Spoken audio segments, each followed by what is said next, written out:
What is going on, everybody? Happy Monday. It is episode 904 of Pop Culture Crisis. My name is Brett, and I am here with my co-host. Introduce yourself, please. Hello, crisis actors. It's Mary. You good over there? Yeah, I'm good over there. You know, you ever just have one of those days where today is just not your day? Couldn't be I'm me. having one of those days for multiple reasons. I'm like having a bad hair day. It doesn't look bad, but it feels bad. There's something, it feels off. In what way? I mean, I'm can't literally, even explain it. That happened to me today, but that's because I'm a guy. I can just put a hat on. Right. Yeah, I can't even explain it. And on top of that, I DoorDash Starbucks to my address this morning. And Wait, why not just go on your? Is it out of your way on the way into work? No, I just felt like having Paying it extra? in the morning. And it was a matcha. And the guy, like, he left it at the door, but literally the entire thing was, like, spilled on the ground. Like, literally He just almost. like threw it on the ground? There was, like, this much left. And it was a puddle. It was, like, so it's in a bag. Okay. And it was just, the bag was just filled with matcha. And then the matcha was like seeping out of the bottom of the bag, and there was just this big matcha puddle right next to my front door. So I drink what's left of it. And then go get another one because you had a full one when you came into work today. I came in with coffee. Coffee. Different. But I had to like refund it, get a new one. But I drank what was left of that one. And then I'm like, shit, like if I leave this matcha puddle here, my house is going to get infested with ants or something because it's just all of this sugary milk on the pavement. So I had to like pour water over it to like hopefully dilute the sugar and like not get ants all over my front porch. It was a whole thing.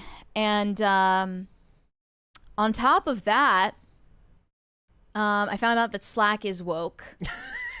That started as like a joke that I made here in like I made some comment. I don't even remember what the context was, but we were making fun of people that use the word woke too much, and I said like, is Slack woke? Yeah, and I found out today that Slack is in fact woke. Slack is woke, and it's because they're giving me so many issues.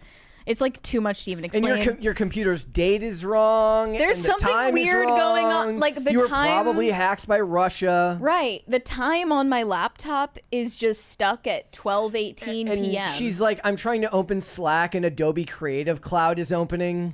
I don't know. We have a 20 from Weary Traveler. Brett, when are we going to a compilation of your skate fails? That would be funny. No. Just watch you get injured. It doesn't really happen these days. The stuff that you would see would be boring because I don't take any risks anymore. It's all stuff that I know I can land because I go out to do it to get the exercise, not necessarily to push myself in any way. Though I did post a video today from over the weekend. I did like this 25 stair rail, and when I landed, I'm like, maybe I should have waited on that until after the wedding because with my luck, you know, you're gonna be rolling down the aisle. But the thing is in my lifetime, look, I've torn ligaments, which is arguably worse than breaking bones because the time to heal is way harder to predict with torn ligaments. But I've never actually broken any bones skating. The only broken bones I ever had were when I played hockey. I broke a collarbone because a dude slashed me across the shoulder. So I didn't even like get checked. It was like before I was in squirts. It wasn't even Pee-wee, so you couldn't even check it. The kid was just like a dickhead. They call them squirt. That's what they call them. Before Pee-wees? Before Pee-wees. Mary doesn't play sports, so no broken bones, but lots of injuries over my lifetime, unless you count fingers. I've broken all my fingers multiple times. But your pinky is still off, isn't it? Yeah, a little bit. That's fine.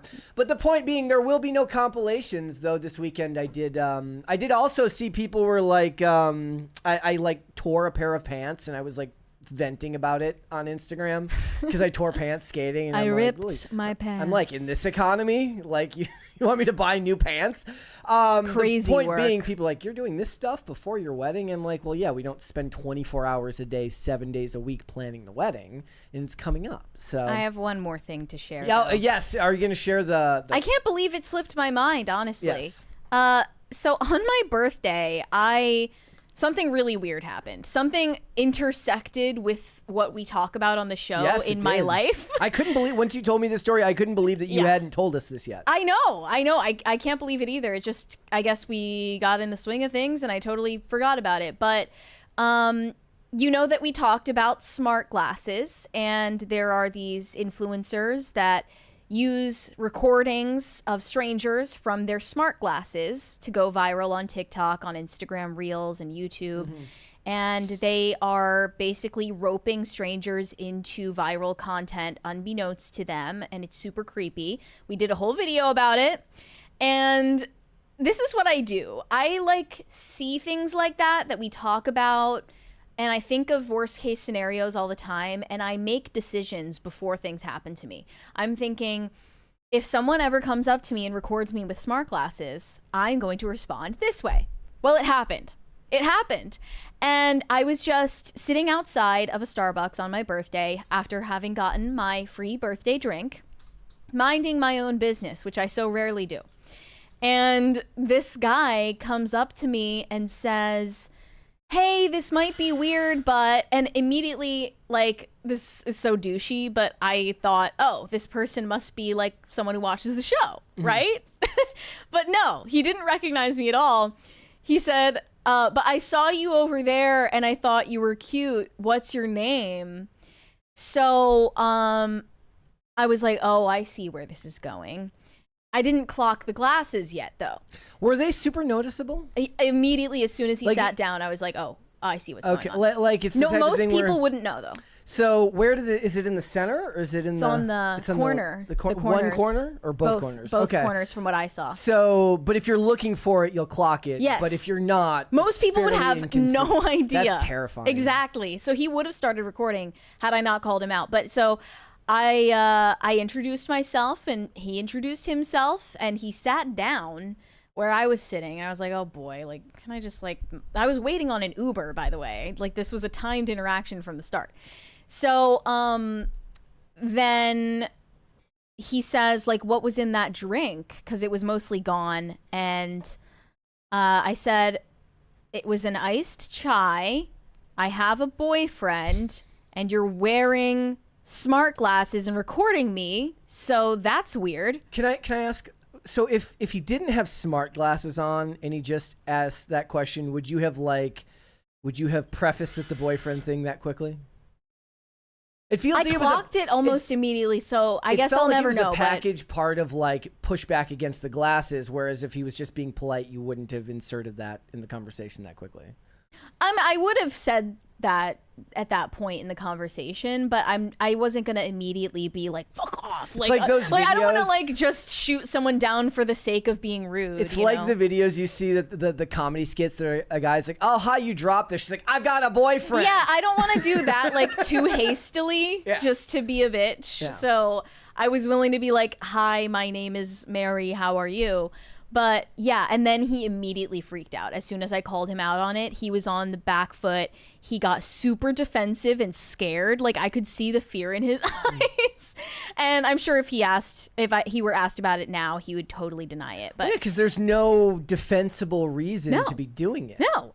And he was like, oh, yeah, these aren't even recording. I wasn't even recording you. I just make content with these, but I never like record people without their permission. I'm not like those guys. It is a funny middle ground to walk with what we were just talking about like when to mention whether you're in a relationship or not. Because if you do it too quickly, you're considered a bitch. But if you wait too long, then you're also a bitch. Then you're right. So it's like you want to encourage. I saw somebody in the chat mention like you want to encourage men to at least try. No, I was not planning to be rude to him at all until I saw the glasses. Yeah. The glasses are the reason I was rude to him, and I was like, oh, I'm excited for this one. Like, I am not the one that you approach to make smart glasses content. I am the last person that any one of these people wants to approach on the street, and he immediately regretted his decision. So I roped him into like a 15-minute long back and forth argument. It was so awkward for him and not for me. And we were just going back and forth, and I was like, why do you record people without their permission? That's actually disgusting. Like, show me your page, open your phone, show me your Instagram. And he refused at first. And then I was like, I got to play good cop. So I was like, oh, I'm an influencer. Actually, this is really interesting for me because I covered this on my podcast recently, and I think we should collab sometime. So you checked out his page, right? Yes. Yeah. And he opened his page for me eventually and showed me he has like a few 100,000 followers on Instagram making these videos. And he claimed all of these people that I record are aware that I'm recording, except for if it's just, passing by interaction, which means you're just recording people without their permission, like all the time. So he basically admitted it. And I was like, yeah, like that's really interesting. How do you make money? And he admitted that he is a dating coach. He's some kind of dating expert. And I checked it out later. He has people who subscribe to his dating coach platform online. And he's like making $10K a month off these people and pretending like he's some kind of Riz master. And he makes these videos to like mentor single guys who are nervous about talking to women. But women should be nervous to talk to you because you're literally the creep that is creating these negative stereotypes about men cold approaching in the first place. Like you're creating reasons for women to be paranoid. And then he admitted to me that he is in an open marriage. I said, how do you know anything about dating? Are you single? And he said, no, I'm married. I was like, oh, why were you talking to me then? And he was like, well, I have to be out in the field, like practicing my craft. Like, otherwise I wouldn't have any advice to give. And I was like, okay, does your wife have other people as well? And he said, yeah. I mean, it's none of your business, but yeah. And I was like, oh, so you're a cuck. And he was like, no, I'm not a cuck. And I'm not gonna name him because I told him I wasn't gonna be like that. Like I wasn't gonna like call him out as long as he didn't record me and post me. I'm not gonna do that to him. You can probably find him if you're determined. But super weird interaction. I'm really glad that it happened though. Because now I feel like I'm not crazy. Like this is something that's actually happening in society today. Yeah, when you mentioned it to me the first time, it was not a phenomenon I'd ever even heard of. I was mentally prepared. I'm like a Navy SEAL. It came up at some point when we were having into action. We were having a discussion at some point, and you mentioned that this was something that was happening. I'm like, no, that can't be real, can it? Right, and then I was literally on that episode saying, but it would be ridiculous if women just assumed any man with glasses who's talking to them in public is wearing these things, right? And then it literally happened to me like days later. Well, then what they need to do is they need to go and look for the ones that have the cameras in the corner and then like train to see it so they can catch it. Yeah, they need to stay prepared on all the latest technology. Yeah. So you know when to spot them, because otherwise I would have gotten made into a piece of content for this guy completely without my knowledge or permission.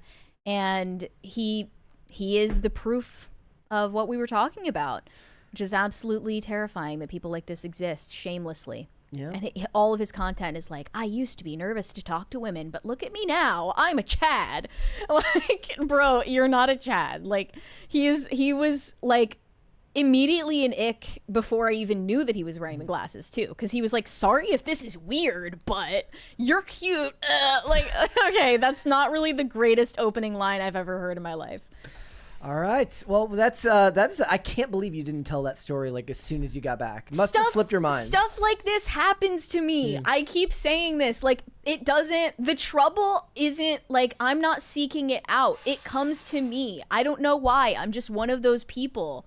Like, there's nothing I could have done to avoid it. But I'm glad that it happened because he deserved to get a verbal whooping. Well, truly. At the very least, it's going to harden his heart against this happening again. He's going to need this. He's going to need to show what he should have been is like, look, this is what happens when you catch somebody who isn't going to put up with your shit. That could have been his come to Jesus moment. Yeah, it should have been. As far as I can tell, not yet. All right. I'm following him still. All right, guys, we got a bunch of stuff to get into today, but before we get started, hit the like button on this video, subscribe to the channel if you are new here and you have not subscribed here yet already. Please and thank you. Remember to share the episode and the segments out with everybody in your life that you both love and hate in equal measure. The more people that you share the content with, the faster this channel can grow. I guess the next milestone we're looking for is 500,000 subscribers someday, right? We want to get there. As we make our way towards episode 1000. PCC is inevitable. Yeah. So make sure you subscribe and share it out with everybody. So what are we getting into today? Well, Snoop Dogg is getting a lot of backlash from those that follow him on the left. He had some comments on Disney, including LGBTQ themes and characters in movies that he wasn't very appreciative of.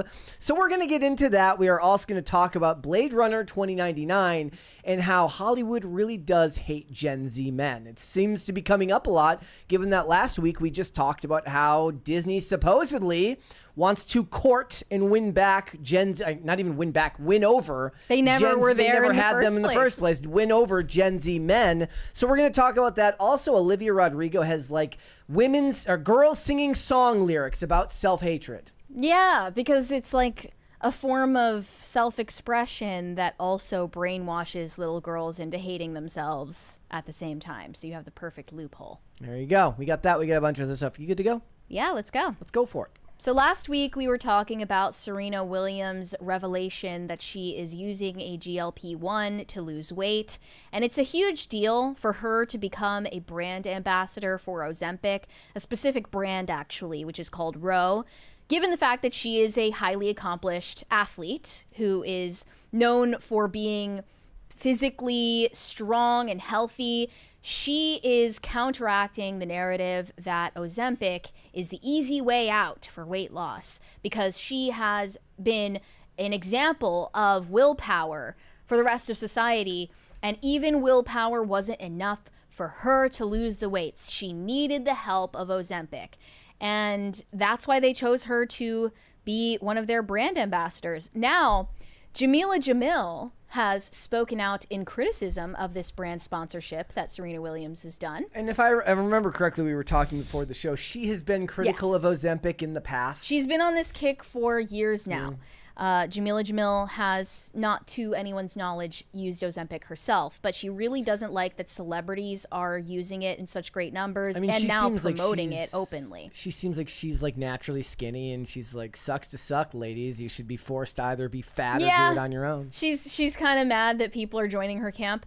Now, to be clear, Jamila Jamil is very adamant at this point that this is being misreported and that the media is lying. She claims she never criticized Serena Williams for her use of Ozempic, only saying that she doesn't like celebrities promoting drugs and diet products. So this is like some weird lame-ass semantic argument. She's saying it's fine if Serena Williams wants to use Ozempic, that's her business, but she shouldn't promote it. She shouldn't take the brand deal. So she did promote it. So she did criticize her. Yes. She's just either lying She's or mad at the making media some bullshit for semantic argument. Right. Well, she's mad at the media for going with the headline, Jamila Jamil criticizes Serena Williams for using Ozempic because she's... Okay, that's okay. Again, that's not even a semantic argument.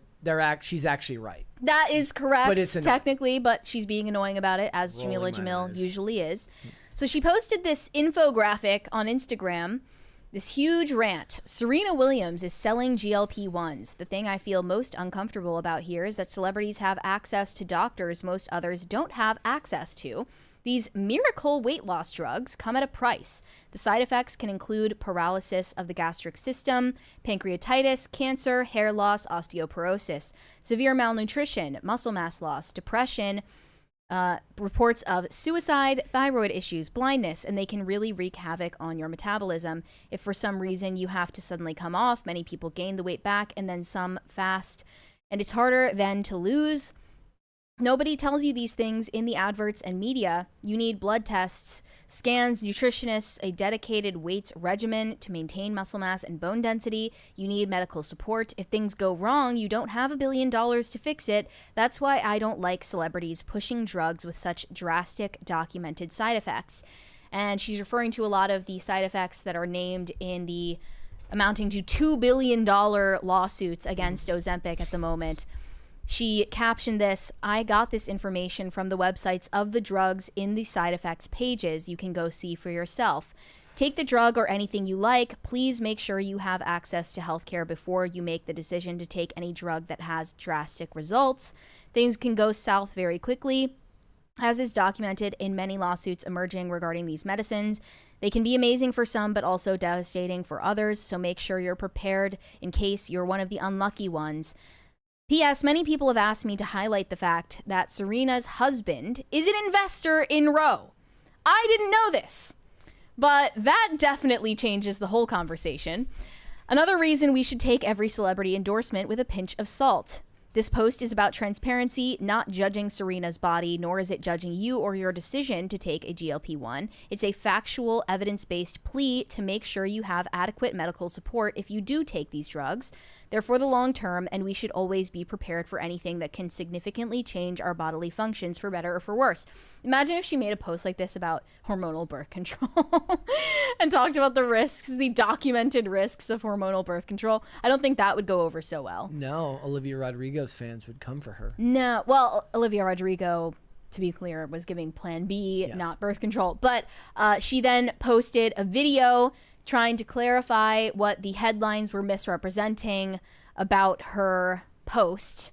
Let's show that video. I'm actually surprised, before we get to that, how many of the people in the Pop Crave post are like on the side of the GLP-1. It's kind of interesting. All right, here we go. Up to a bunch of headlines about me saying that I attacked Serena Williams. I slammed Serena Williams. I ripped her. Ripped her? What is that? I mean, that was just a clever writer coming up with something other than slammed, which is the one everybody uses. I didn't say anything about Serena Williams specifically. She can do what she wants with her body. I think transparency is great. We need more Looks of like that she's carrying a bottle of, like, vodka. It's from kombucha. celebrities. I do, however, just think when it comes to any celebrity endorsement, when they are millionaires and have billionaire husbands who are invested in the company that they're promoting, they have access to doctors, personal trainers, IVs, nutritionists, personal chefs, people who can maintain all the things that can suffer when you take such volatile drugs. These drugs can be amazing and life-changing and life-saving for some people. They can also be literally life-ending for others. There are serious side effects, as there are with any drugs, but these drugs are suddenly becoming trendy and they're being pushed everywhere. You look, every second you're online by celebrities and influencers, and there's little to no transparency about the fact that it's not just an easy miracle that goes really well for everyone.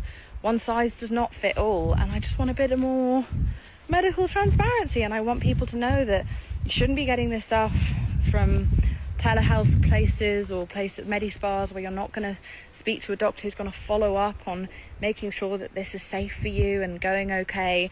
You need medical support. America is a place where people have so little access to healthcare. In fact, 16 million people, I think, are being kicked off their healthcare as we speak.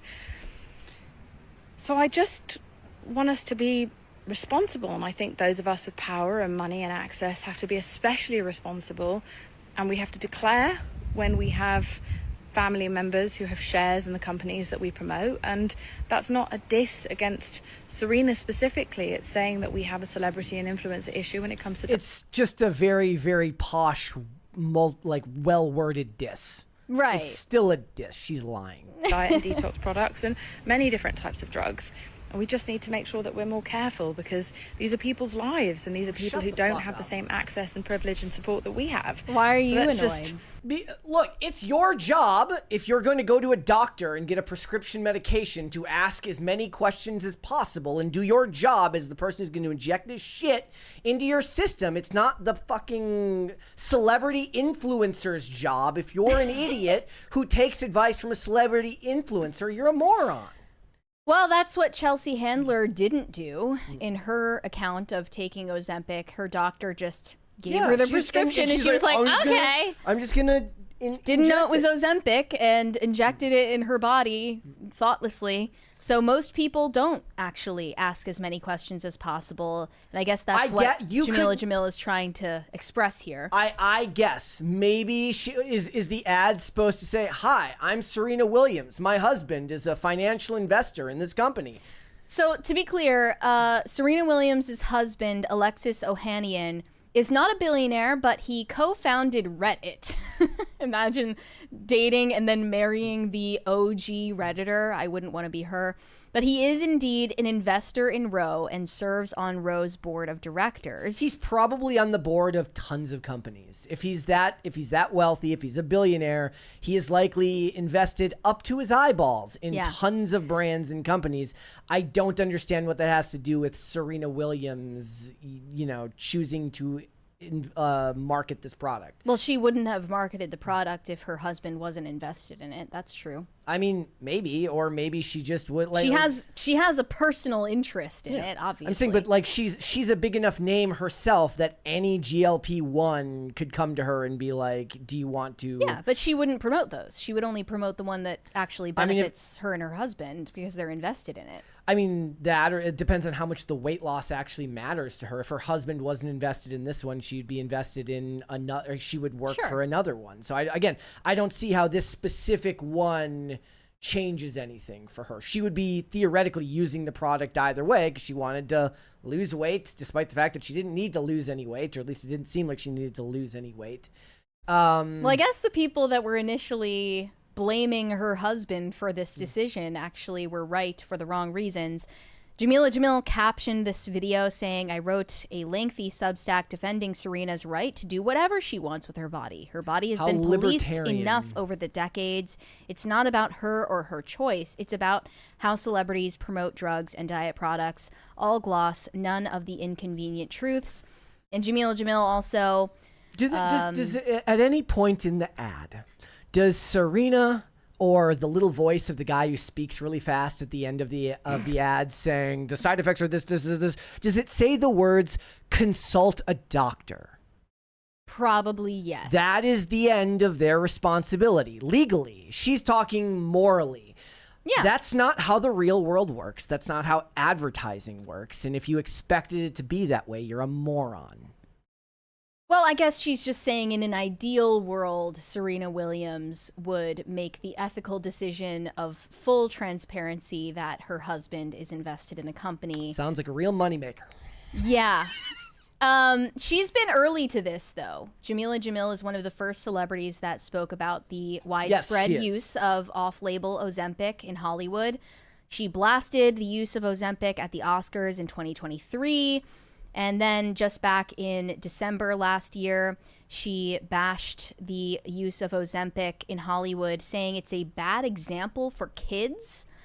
Somebody needs to write an article about her pretty privilege, being skinny, her skinny privilege. The amount of people in my industry taking it to go from slim to super skinny to finally achieve the obedient waif aesthetic to fit the obedient sample size. Waif? Is that like a term for like a super skinny person? Yeah. Okay. Has been hard to watch, especially for those of us who fought off eating disorders. Who are they really doing it for? I plan on sitting out this cycle. Curves will come back. They always do. Then they will go away again, then come back. I'm not playing with my brain, heart, bone density, or metabolism for a trend. You can be left behind in a loop. And she has spoken about battling anorexia in the past and shared a photo of her looking super skinny, recalling the time as her pretending to be happy and pretending to not be on the verge of fainting. So this is something that really tugs at the heartstrings for her. I also saw a recent headline of a former Little Mix member, Jade, talking about how she's having a daily battle with herself not to go on Ozempic. And now there are also rumors that Kendrick Lamar is on Ozempic. I have no idea. Whatever happened to just celebrities doing cocaine? Okay, there's The old-fashioned Ozempic. There's plenty of ways for celebrities to lose weight that will not deteriorate your gut health. It'll just ruin everything else. Yeah. Like, it's just, this is like deeply infantilizing to people to talk this way, as if these as if all of these companies haven't been running ads that are bullshit for decades. And it's, if I did agree with one thing, it's that in the US, it probably should be illegal for these pharmaceutical companies to run ads, right? Like, it's something that most countries do not allow, but we do here. And you're expected to have the base level of knowledge that if you feel like a medication is something you need, you should go talk to a doctor. And if a doctor gives it to you too readily and doesn't ask a whole lot of questions, it's your job, since the only duty you have is to yourself and your own health, to go get a second opinion. But most people don't want that. They want whatever is the easiest way out of whatever situation that is. That's usually medications. But if it feels like the doctor asked you, hey, what's your name, what's your age, what's your sign, and then just gave you a prescription. What's your sign?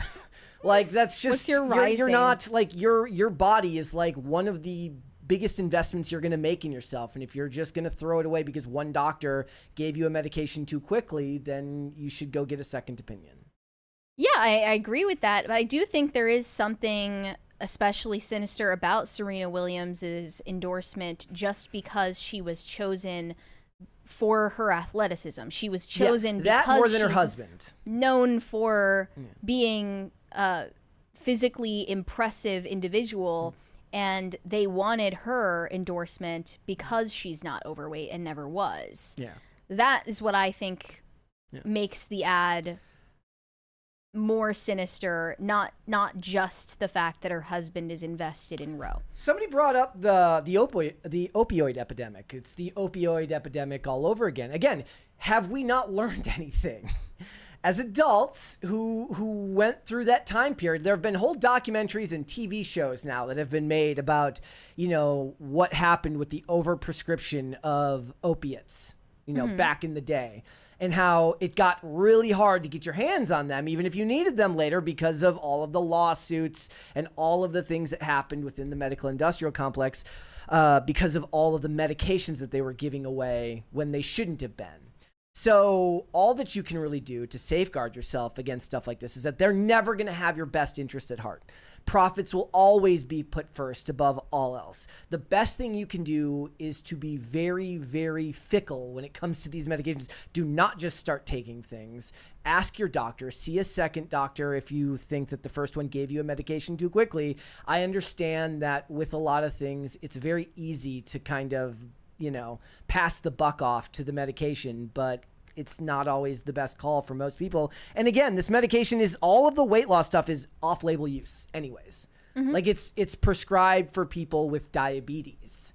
So it's also not a one-to-one comparison with the opioid crisis, because I don't think Ozempic has any addictive properties. But it has long-term side effects. Yes, it's something that you could become dependent on. You can absolutely become psychologically dependent on something. But it's not chemically addictive. When it's tied to, it's going to be tied to the serotonin in your brain that starts getting depleted once you lose the weight. But it's not intrinsically chemically addictive. When you put the weight back on, you're going to feel a psychological dependence on that medication to stay on it, to stay thin, because it doesn't instill the habits that are required to lose weight without it. It does not instill the ability to get up and do it and get exercise when it's the last thing you want to do. Look, I understand that, but Ozempic still is not intrinsically chemically addictive as a substance. Like, that is a distinction that matters. In this case, I don't know how much that's going to matter when the lawsuits come down later on. And I think a lot of it is it's going to be people's own doing, because they didn't actually do enough to figure out whether this was going to have a long-term effect on them. Right. So... Well, what's $2 billion to Ozempic? No, anyway? That's for any of these companies. It's basically just a fine. Yeah, for them. They're going to make way more money off of it. So, all right, let's move on.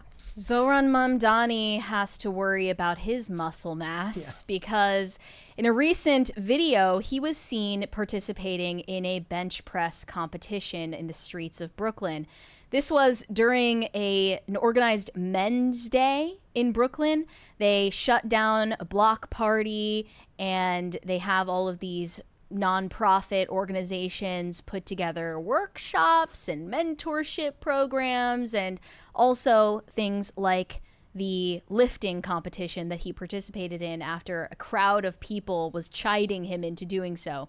He was resistant at first, but he gave in to their demands, and the result was that he appeared not to be able to bench press 135 pounds. This was circulated by a lot of right-wing Twitter accounts who were claiming that the spotter actually did the bulk of the lifting work in this video. I'm far from an expert on gym culture or lifting or anything like that, so I was like, is 135 pounds even a low weight? I have no idea. I have a question. How tall is Zohran Mamdani? He appears to be like maybe 5'10", who knows. Okay. Well, let's watch the video here first, guys. He's also wearing an Oxford shirt, which makes it more difficult. So, like, credit where it's due. Well, no, that's an expensive shirt. You shouldn't be lifting it at all. I should remember. Well, it doesn't allow you to move as much. It's like decreasing his flexibility. It would have untucked his shirt. If his arms had any strength, it would have just untucked the shirt or ripped. It wouldn't have stopped him from moving. Oh, yeah!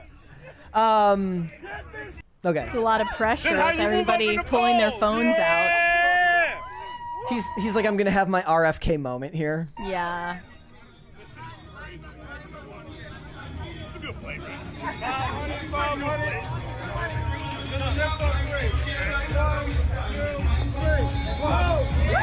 Yeah. Let's go, let's go, let's go, let's go, let's go. Yeah. Let me get one more. Let me get three. Let me get three.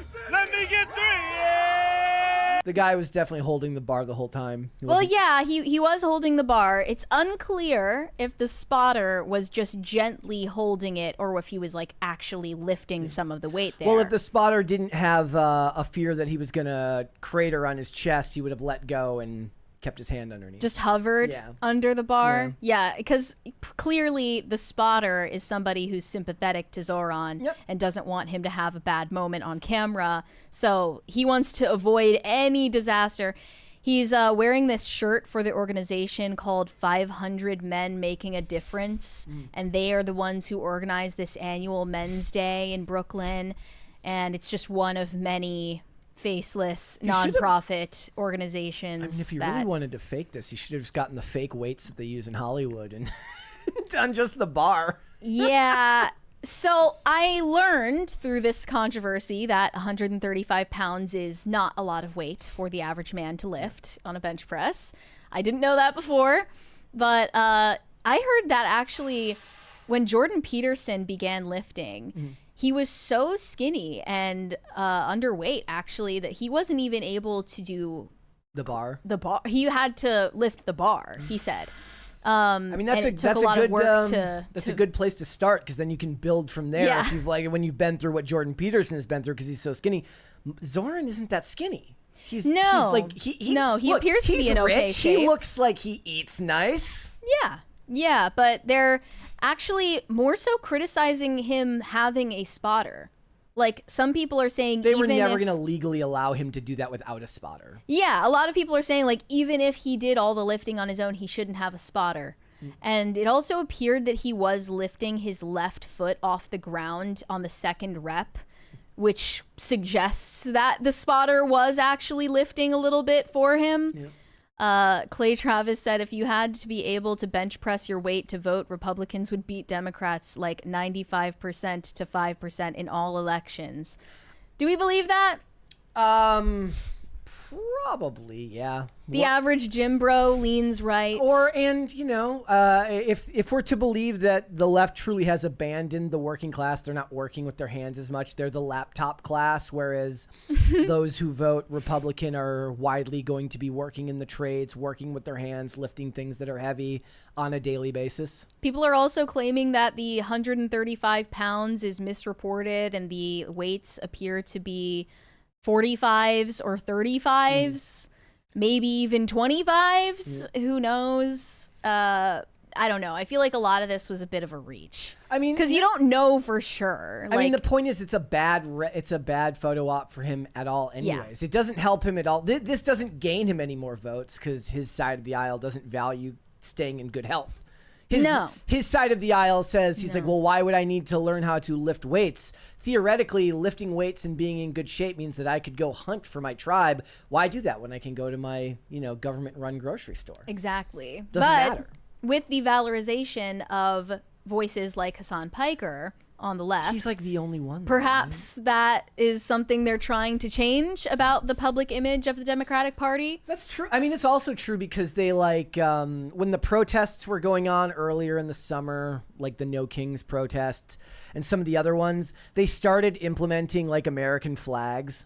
They're like, oh crap, everybody realizes we're anti-American shitheads. Maybe we should try to pretend to actually not hate America. I had this idea kind of kicking around in my head lately.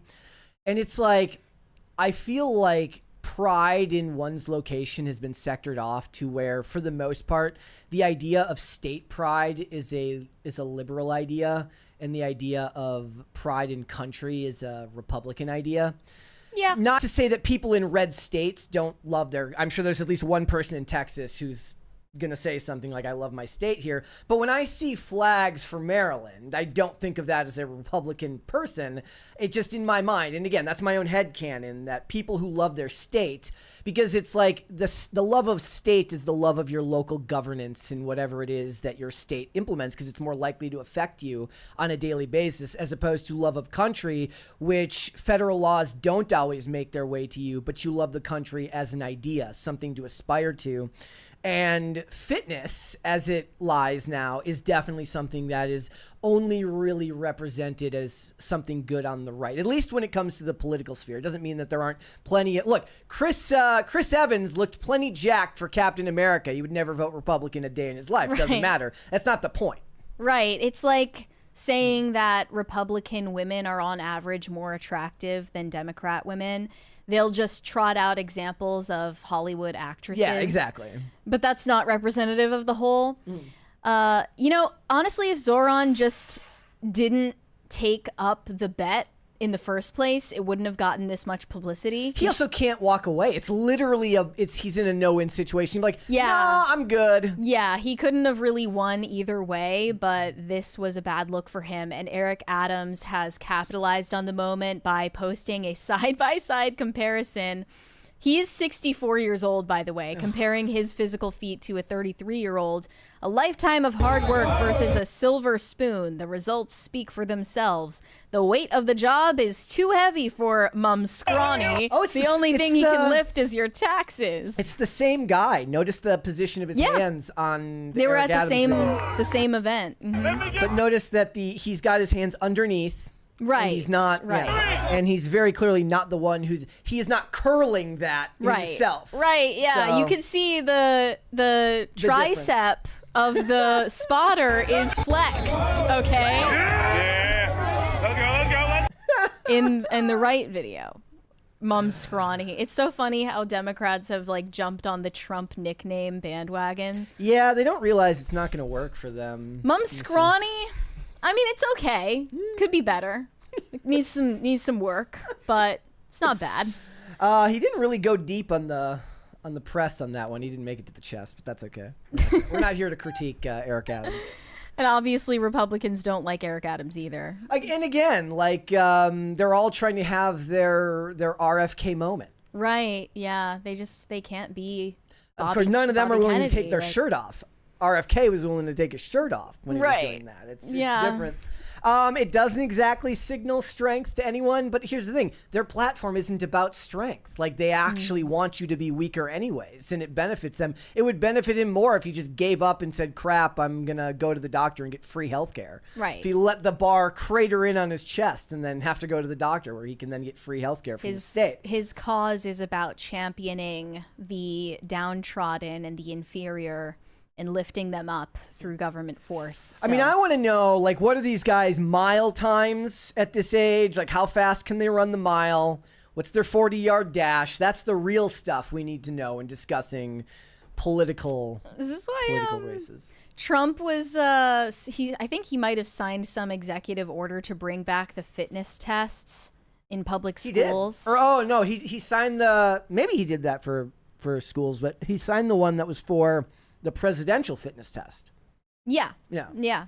So that's a step in the right direction. That was the one where Triple H was there at the White House to sign it with him, and then recorded this absolutely unhinged video where he did his wrestling entrance outside the White House, where he comes out and he spits the water everywhere. And then they're like, his music is playing in the video, and it was like from the White House official account. What was that theme song by Beyonce that Kamala had for her campaign? There was like one specific Beyonce song that they played every time that she walked out on stage. Was there? Yeah, I wonder if Zohran has his own theme song. I mean, that's the thing, though. Like, they'll always be able to dunk on Republicans for that because they can never get good theme songs because all the artists hate them. Yeah, exactly. Like, now we've got Jack White fighting with Trump as if Jack White has been relevant in the last 20 years, well, 10 years. They're like, this is great. Jack White is going to convince his fans not to vote for Trump in the 2004 election. I did see that. I mean, that's true though, and they're like, there's actually a list on Wikipedia of all the artists who won't let Trump use their music, a whole page just to that. They hate It's it. a thing. All right, 80s cringe. Yeah, there is this AI-generated nostalgia bait video that has now reached 27 million views on X over the weekend. A message from the 1980s. You know the 80s miss you, right? And the entire tone of this video is off-putting. If you really feel nostalgia for the 80s, you can actually just watch John Hughes movies and call it a day. I don't think we need this on our timelines. But yeah, let's take a look. All right, here we go. You know the 80s miss you, right?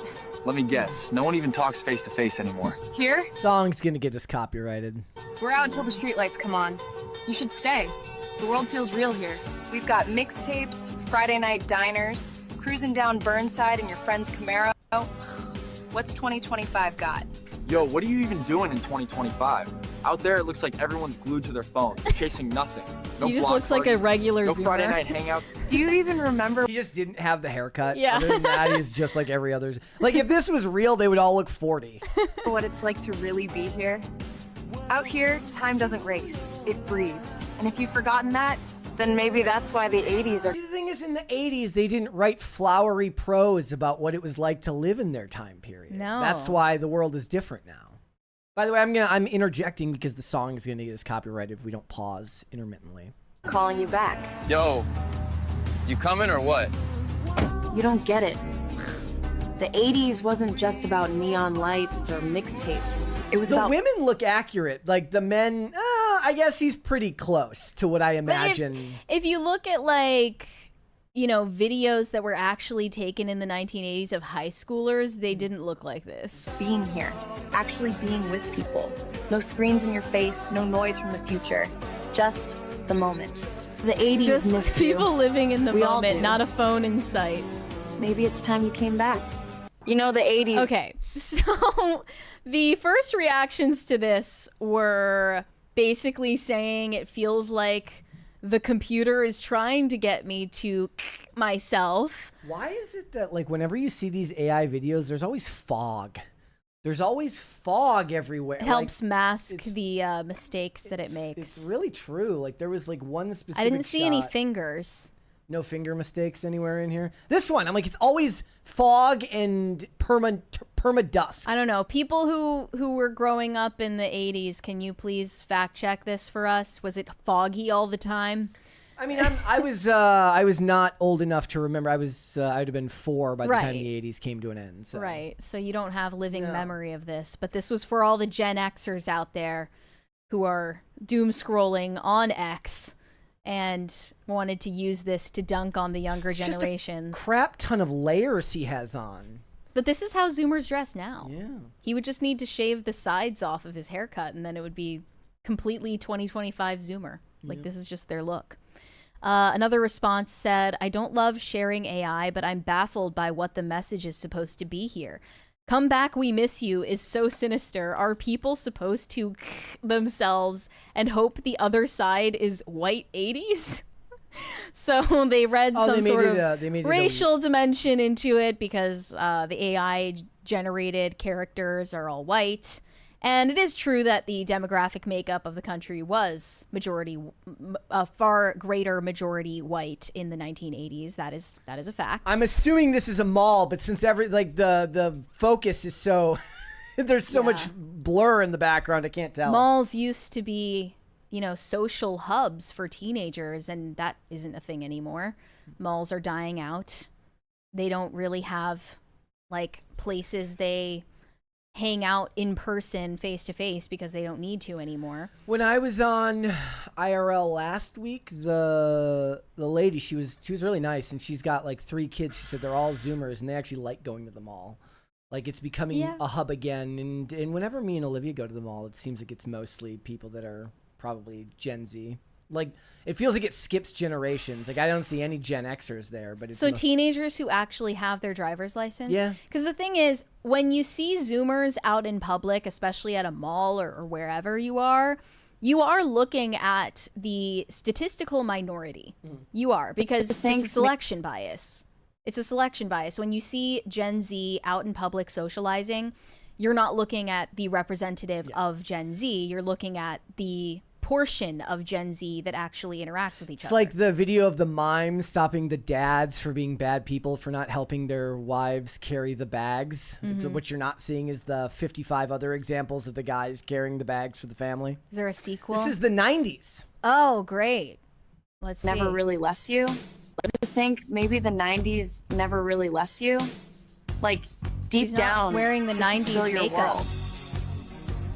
The mixtapes, the malls, the late night Nickelodeon glow. Maybe you just forgot for a while. You're out there stressing about likes and followers. Here, we just live Just it. listening to Nirvana right before Kurt Cobain killed himself. Backyard hangouts, corner stores, blasting Nirvana on a scratch up CD. Trust me, the 90s miss you, bro. If the future's whack, it's because people traded soul for speed. Back in the this more 90s, man, diverse? even silence had a heartbeat. If you're watching this from the future, just know these are the days we'll never get She has back. the makeup. She does? She has the accurate 90s makeup. The 90s, we're living them right now. I think maybe Yeah, it is weirdly sinister. Come to the other side. The AI is trying to. If this was a movie, it would be a character who's on the operating table about to die, and there's a character being come over to the other side. Right? It's okay to give in. Super weird message. It's not my time. Yeah. One of the replies said, "It's funny how much of this stuff comes down to, in the past, people had friends. People have friends now. You just have to not be an antisocial weirdo who posts nostalgia videos on X all day. And, that's true. You can make the choice to go against the norm these days, go against the odds, especially as a teenager, and have a social life. But it takes more work, and it's prohibitively expensive, and these kids have helicopter parents.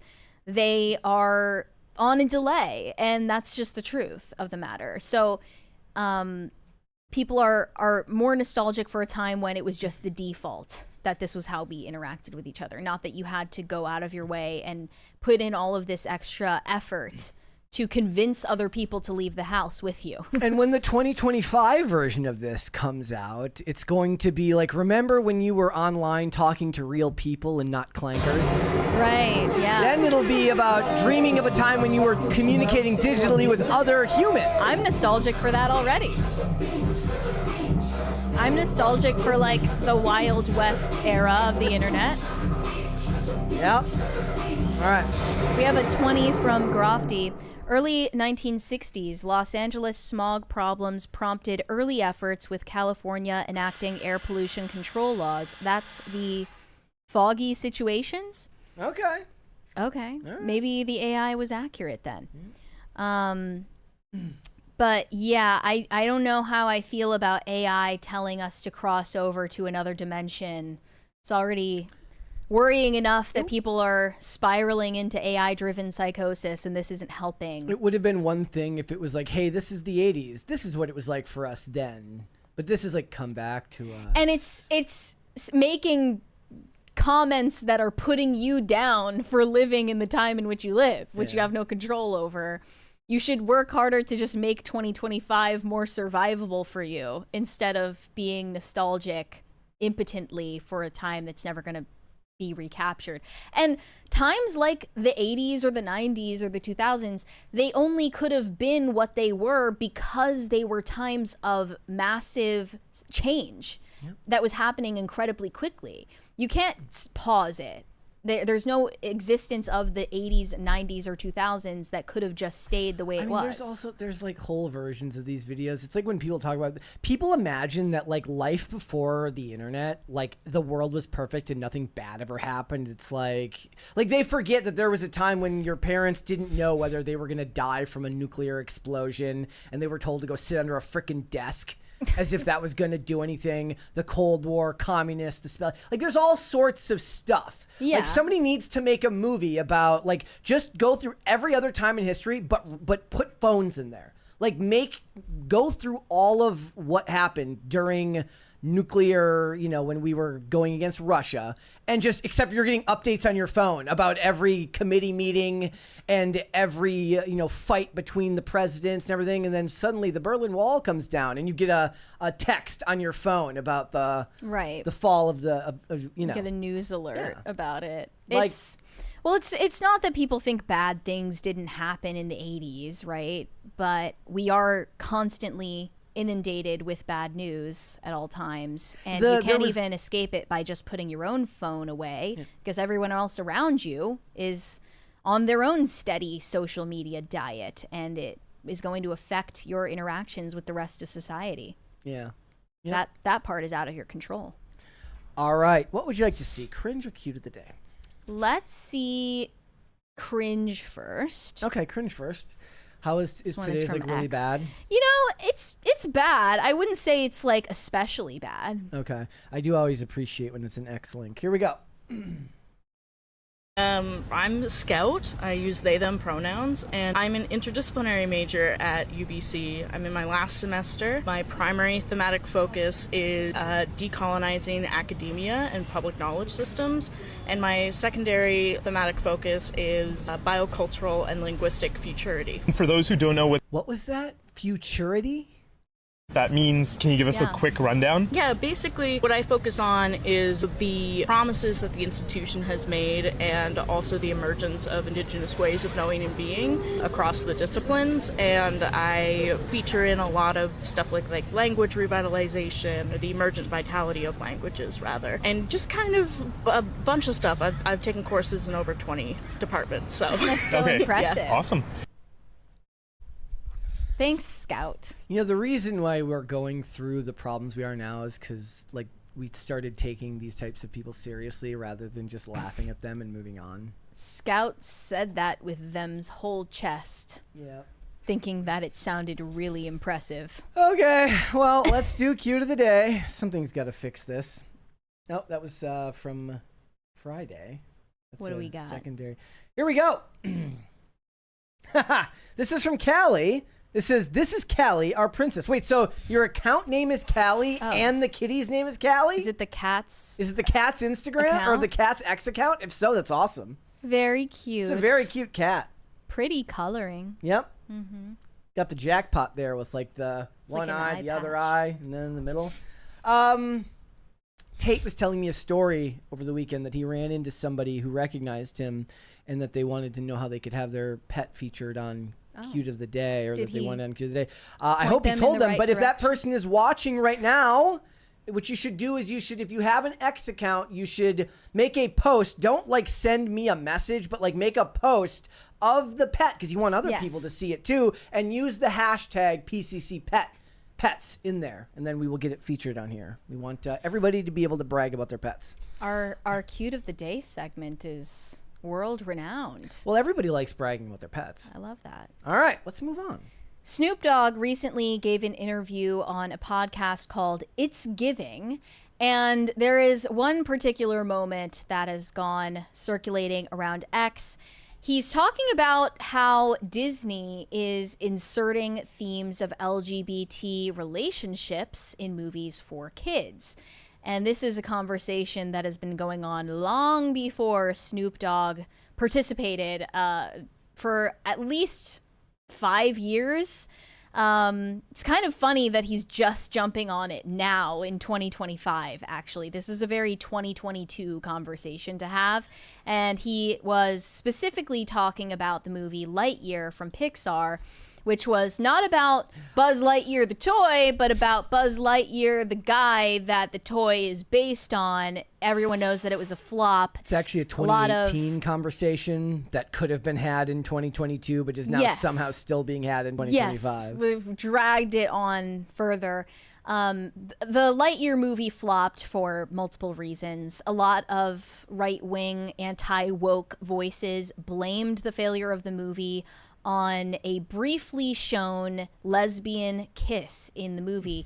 And the reality is the movie would have flopped had it included that scene or not, because of the trajectory that Disney and Pixar has been on for quite a while now, and the fact that the entire premise for the movie is so far-fetched. It's based on the guy that the toy from Toy Story is like based on. I don't even know why they thought that was a good move, and the fact that they excluded Tim Allen from voice acting in the project because of his political leanings as well. There were many reasons why Lightyear flopped, but this was one of them. And he addressed this, saying they're putting it in everything for our kids, and he's scared to go to the movies now because they're inserting these themes into all of the movies that are geared toward a family-friendly audience. I love the idea that he just hasn't been to a movie theater in like 10 years. And yeah, I just don't understand like the concept of Snoop Dogg going to a movie theater. Like, bro definitely has a home theater. Yep. But here's what he said. What you see is what you see. They putting it everywhere. Yeah. I took my grandson to see what was the movie with Buzz Light? Toy Story? Not that one, but the new Buzz. The Lightyear. I think it's called Lightyear. Yeah, with Kiki Palmer's in that movie. So we watching it, and she had a baby with a woman. Well, my grandson in the middle of the movie like, Papa Snoop, how she have a baby with a woman? She a woman. Oh, shit. I didn't come in for this shit. I just came to watch the goddamn movie. Hey, man, watch the movie. They just said she had a baby. They both women's. How did she have a baby? So it's like, it fucked me. I'm scared to go to the movies now. Like, y'all throwing me in the middle of shit that I don't have an answer for. It threw me for a loop. I'm like, what part of the movie was this? These are kids that we have to show that at this age. Like, that part. They're going to ask questions. Yeah. They are going to ask. I don't have the answer. Yeah. Yeah. To his point, they do include these scenes so that these conversations will happen. That is exactly the reason why things like that are inherently confusing for kids are included in their movies. They want to spark those conversations with parents, and they want those parents to say, well, you see, little Johnny, when two women love each other very much, it just happens. They can go to an adoption agency or a surrogacy IVF clinic, and they can procure a sperm donation. But Daddy, what's sperm? What's IVF? What's IVF? What's a surrogate? Okay, this is the conversation that they're trying to start in American households with themes like this that they include in their movies. And they have, since 2022, definitely taken, they've steered away from that. They did learn that it was not worth the controversy. And there has LEO was changed this year. A vibe shift. Okay, there's been a vibe shift. I'll admit it. But Snoop Dogg is just now catching up to that and speaking on it. It's funny because I went to watch this moment in the full episode of this podcast. They cut it out. They just deleted the entire conversation from the full episode. Yeah, they cut through it. It's not there anymore. I went to the timestamp. It's gone. So they wanted to stay far away from any accusations. And I'm also confused about this podcast because how do you get Snoop Dogg on your show when you have 25,000 subscribers on YouTube? Snoop Dogg, come on our channel. Yeah. We have way more subscribers than that. What's going on? There's something fishy going on here. Who are these people? But yeah, they removed it. I mean, they even seemed uncomfortable, like when he was giving his answer. Well, then don't interview Snoop Dogg because he's an old man who comes from a different time in our culture. He also wasn't saying anything hateful. All he said is like, they had questions, I didn't have answers to it, and I don't really want to deal with that. Right, yeah. It's just a very common sense approach to the issue, but they still didn't want to catch any heat for it, for platforming it. And this was something that came up when we were preparing for the show today. We were wondering if Snoop Dogg ever did change his tune on Trump. In one of his music videos, he was seen shooting a mascot of Trump in the head back in, I think, 2016, 17? Maybe it was earlier than that. Yeah. It was a while back that happened. But then he performed at the Trump inauguration crypto ball or whatever it was, which wasn't, Trump wasn't there. It was just something celebrating the inauguration of Donald Trump. Even back in 2020, he was talking smack about Trump, saying like, I don't want to see that punk in office. And he was advocating for people to vote for Biden. Snoop Dogg has not confirmed whether he voted for Donald Trump. He expressed strong criticism of Trump in the past, and his stance appeared to shift in later years. In 2024, he stated that he had, quote, nothing but love and respect for Donald Trump. And he then performed at the inauguration cryptocurrency event in January, which sparked backlash, but clarified that he did not endorse Trump politically. He emphasized that he doesn't align with any political party, saying, I don't represent the Republican Party. I don't represent the Democratic Party. I represent the MFing Gangster Party. So he's kind of doing a callback to a different time. No, when so you could just be apolitical. That kind of fills me with hope that we're reaching a time where the normies the bloom is off the rose and the normies don't care about this anymore. It was interesting for a couple of years after Trump got into office to dip your toe into politics, but maybe now we can enter a world where they're like, you know what, it's kind of lame. Okay, but Snoop Dogg, having been so outspoken against Trump, even to the point of a mock assassination in his own music video, is part of the reason why we got to this place, you know? And I would appreciate some sort of acknowledgement. Apology from him?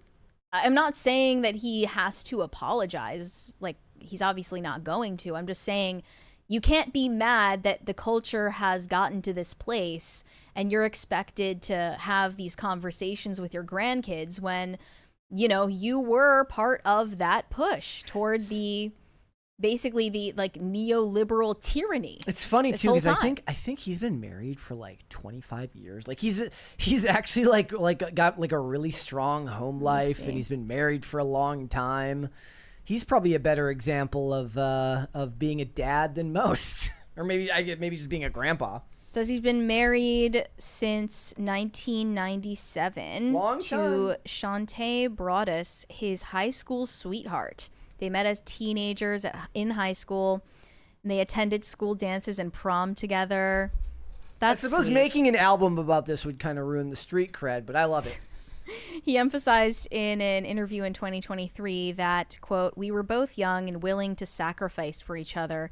And he said their love was true love at first sight. See? That's cute. That's a beautiful thing. Also, I don't want to think of Snoop Dogg as a person that votes. I don't want to think of rappers as people that vote. Am I wrong? Like, I don't want to think of entertainers as people who go to the ballot box. Now, actors ruin it for themselves by like getting involved in this stuff, and it kind of destroys the mystique. It was like Denzel Washington telling Michael B. Jordan, don't spend all your time on the internet. If people get to see you 7 days a week online, they're never going to show up to your movies at the box office because they can see you anytime they want. I want to think of these performers as something other than just normal people. I understand that's the name of the game now because you have to make them accessible through social media because it gives people that faux sense of connection to you. But, you know, Murder Was the Case is a great song.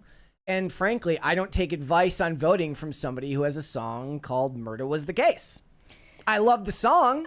I loved as an album. I think that Doggy Style, I think that's one of the better rap albums that's ever been made. Some of the greatest artwork for a rap album too, if you remember what I'm saying. If you know, you know. Point being, nowhere in that album did I ever look for advice on who to vote for. And I never will. Yeah, that unfortunately would, I wish that they would learn from the results of the 2024 election, actually, that celebrity endorsements for political candidates don't make that much of a material difference in the outcome. Because so many celebrities spoke out in favor of Kamala Harris, and it made zero difference. It wasn't even a drop in the bucket.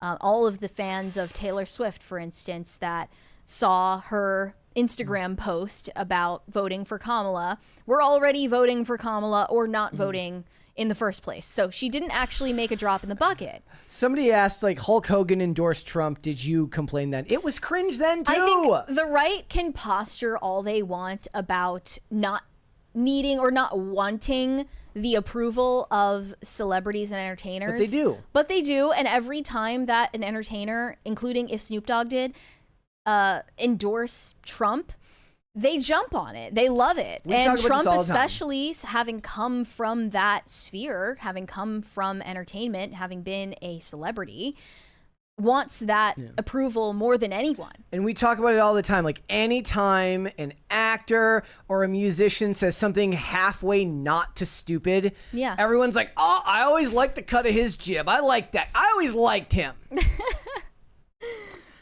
Yeah.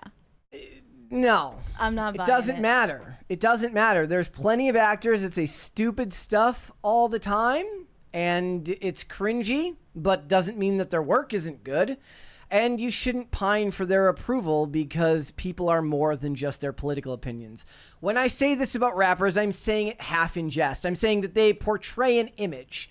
They have a certain aura about them that lends itself, especially Snoop Dogg and the dudes in the 90s. It was all inherently related to criminality. So it's hilarious to think of them as voting individuals. Yeah.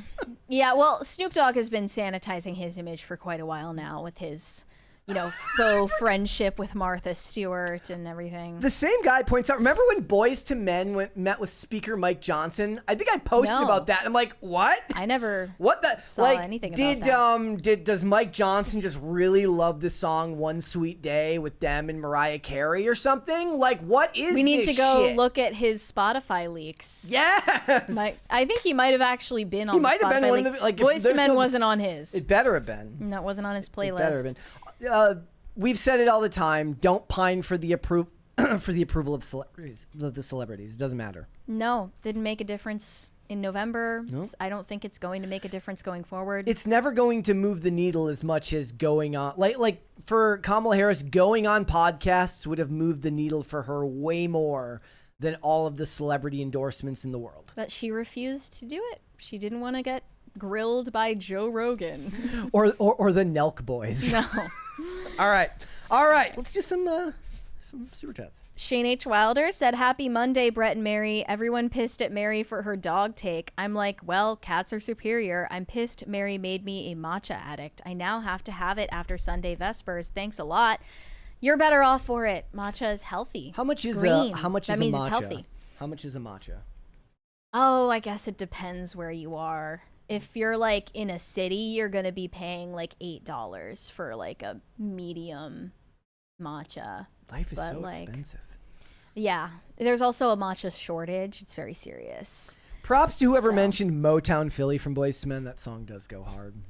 Yeah, everyone is pissed at me for my take on dogs, but I'm going to stand on business.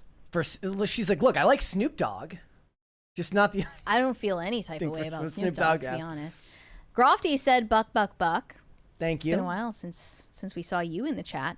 Weary Traveler, already read that one. Pop Culture Junkie said, from multiple sources, the original IP spec script market is flaming hot in Hollywood. This is great news. Scripts for sequels, reboots, and rehashed IP are hitting the circular files. Hallelujah.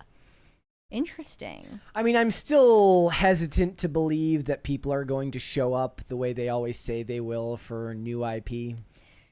Yeah, but at the same time, they're not showing up in the hoped for numbers for recycled IP either. Correct. So they got to shake things up somehow. Yep. I hope that those sources are reliable.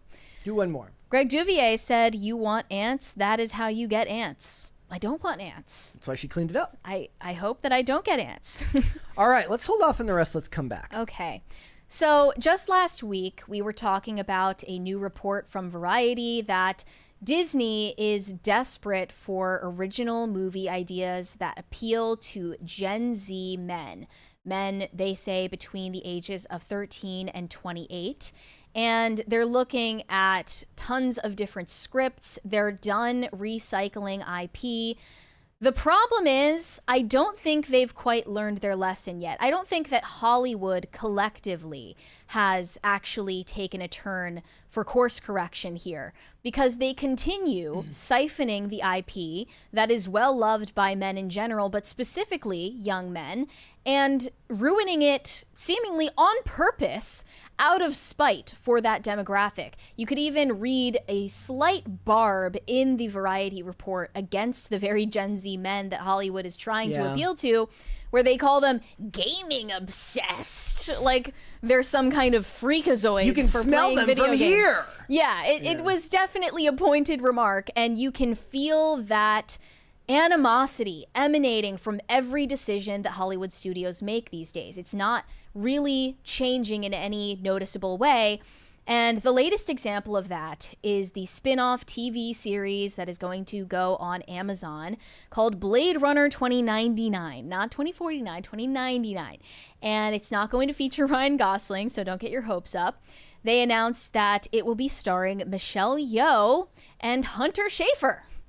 If you're not aware, Hunter Schafer is the trans female identifying male actor who got his start on Euphoria on HBO Max, and Michelle Yeoh is most known for Everything Everywhere All at Once. But they literally stuck to the formula. Put a chick in it, make it gay. They literally stuck to the South Park meme. And people are very unhappy about this. Someone pointed out, do people still think the purpose of Hollywood is to make money?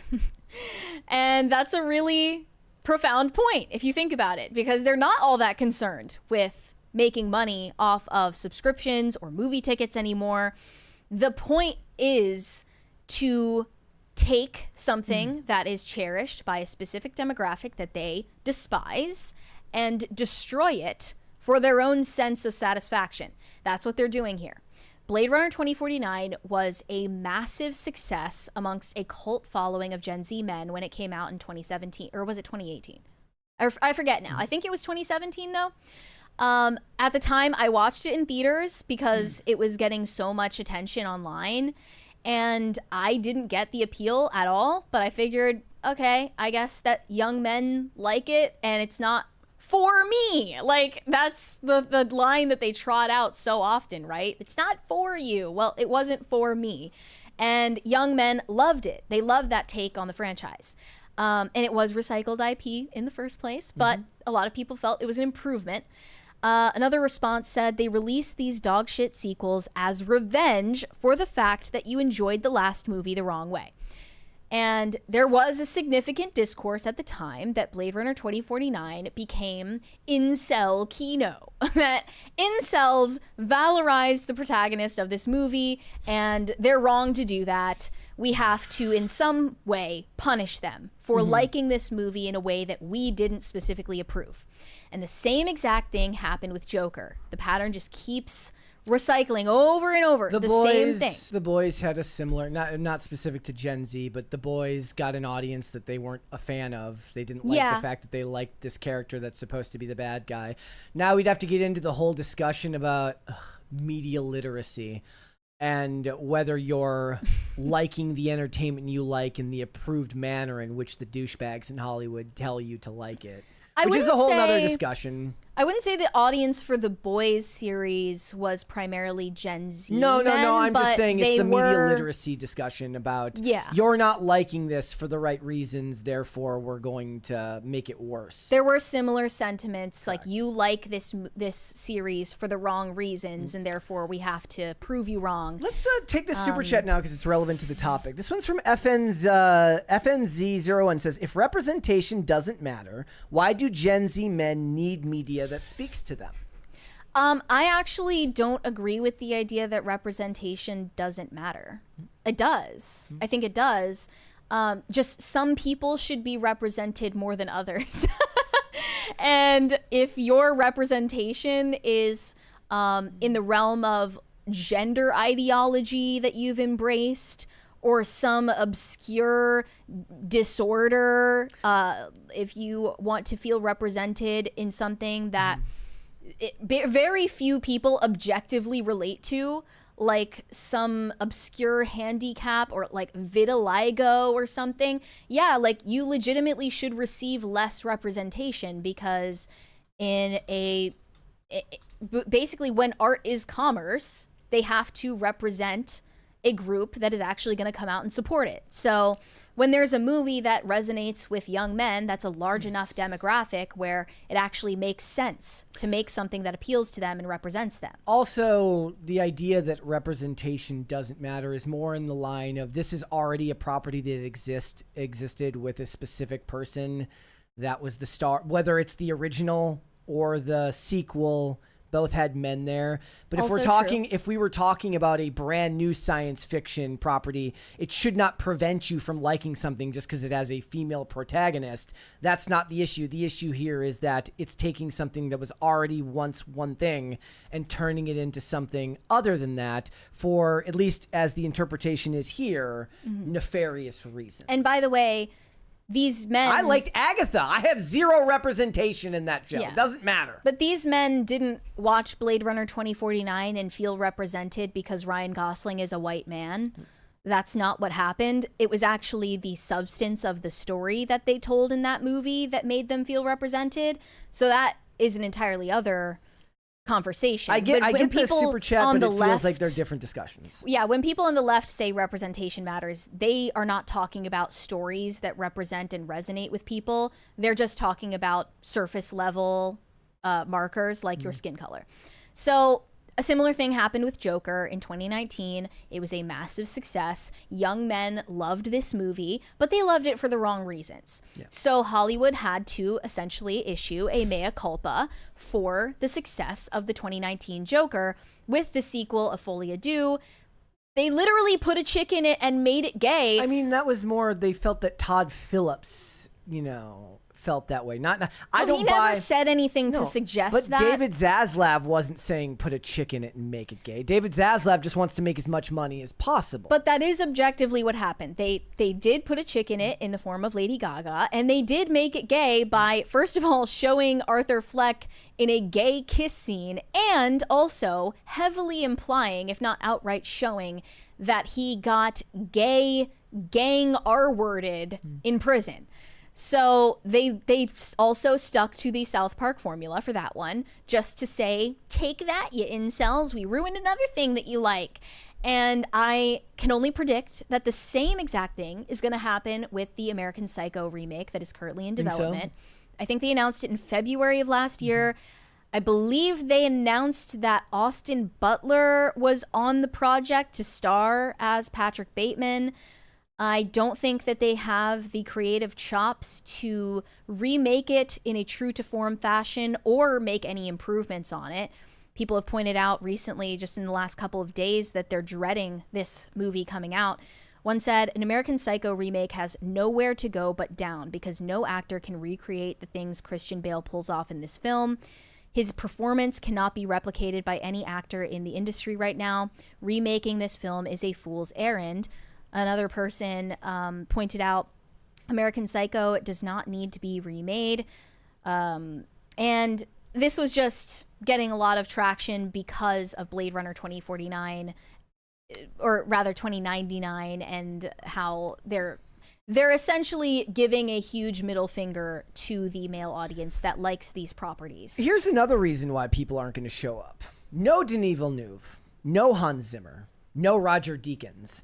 Everything that gave the movie its artistic style, its pacing, its music, its visual identity, it will be replaced by surface level, basic bitch art slop created by a studio that has all the money in the world but can't afford to get the people that are going to be working on movies, not television shows. From the studio that brought you Rings of Power. Yep. Look, the funny thing is like there's endless examples of like movies that have been made into TV shows that they try multiple times to make it work. It never does. For instance, there was a Limitless TV show that only got 22 episodes. It's one of my favorite single seasons of television ever made. Bradley Cooper only shows up in 5 episodes, and even that was a big deal, given that it was back in like 2016 or 2017. Like any actor of his caliber showing up on network television was a huge deal back then. It's obviously not as much now, but I love that show because it was silly and fun, but it wasn't made with malice. Whereas, which, you know, I can't know what's in the heart of whoever made this show, if that's why they cast Michelle Yeoh, who complains constantly about not getting enough work because she's aging out. No, because of her age more than her race. She has also talked about she always gets, she works more than anybody in the world. I don't know if they did this for those reasons, but I know it's going to be interpreted that way, so it doesn't really matter whether they actually looked at a piece of paper and said, yeah, this is a great idea, and just were that dumb. They're not dumb, okay? They're investing hundreds of millions of dollars into these movies and TV shows. What they're showing now is that studios like Netflix and Amazon are increasingly using algorithms and statistics. Like the story that I've always heard is like the way House of Cards came to be was because they were like, people liked the British version of this show. We have data that says people like Kevin Spacey. Ipso facto, Columbo. We're gonna put them together, and it's gonna like people complain a lot about how companies like Apple and Amazon are going the way of algorithms, and they're using algorithms to create their entertainment. I do believe that they could literally be so dumb. They're like, Michelle Yeoh was in that Everything Everywhere All at Once. People like that movie. Euphoria is popular with the kids, therefore we'll put Hunter Schafer in it. And then some executive, some mid-level executive who is, one of those dreaded woke-tivists that's like, yeah, do it. Perhaps there is a shade of that, like just algorithmic taste making, but I do suspect it has more to do with spite and with malice from the part of the executives and creatives, mainly the creatives in charge there. And that's just something that we've seen in a pattern so many times, I can't discount it. I guess sometimes when I think of things, I'm like, whenever they get it right to me, it feels like they got lucky. So I also believe that what's happening is, yes, there might be a lot of examples of like pure malice, especially like the Todd Phillips Joker one. That seems like a really specific example. But it's like when they get it right and I chalk that up to luck, that means that I have to believe that they're getting it wrong most of the time. Is like the house is against them. They're dumb. And the big examples are still there. But with the amount of stuff that's pumped out by these studios all the time, sometimes I wonder how much of it is malice and how much of it is just them being stupid. It wasn't just the put a chick in it and make it gay formula in Joker either. Yeah. It was a full-on humiliation ritual against the character of Arthur Fleck and everything about that character that young men watched and related to. That was really the point of it all. That's why he had this, sorry if this is a spoiler for you, like he had this humiliating death at the end of the movie. And that feels like a pointed attack very clearly. And I just know that he was that was Joaquin Phoenix was like, oh, this is great. Like, cause the art house of the. You can see in the film festival clips. From the lip reading analysis that he's literally whispering to the other people involved in the sequel, like, "Oh my gosh, it was terrible." I forgot about that. So I don't think Joaquin Phoenix even liked the sequel. I'm the one who can think of him for as what being it's like worth. that guy who's like he's so annoyingly artsy and up his own ass. He's like, oh, it's so great. But it was a long time ago now, which is crazy to think about. But I can't emphasize enough the absolute flurry of hysterical headlines about Joker in 2019. The feds released a bulletin on risks that could occur at the movie theaters showing it. There Warner were families Brothers. of the Aurora victims speaking out about the dangers of another Joker movie.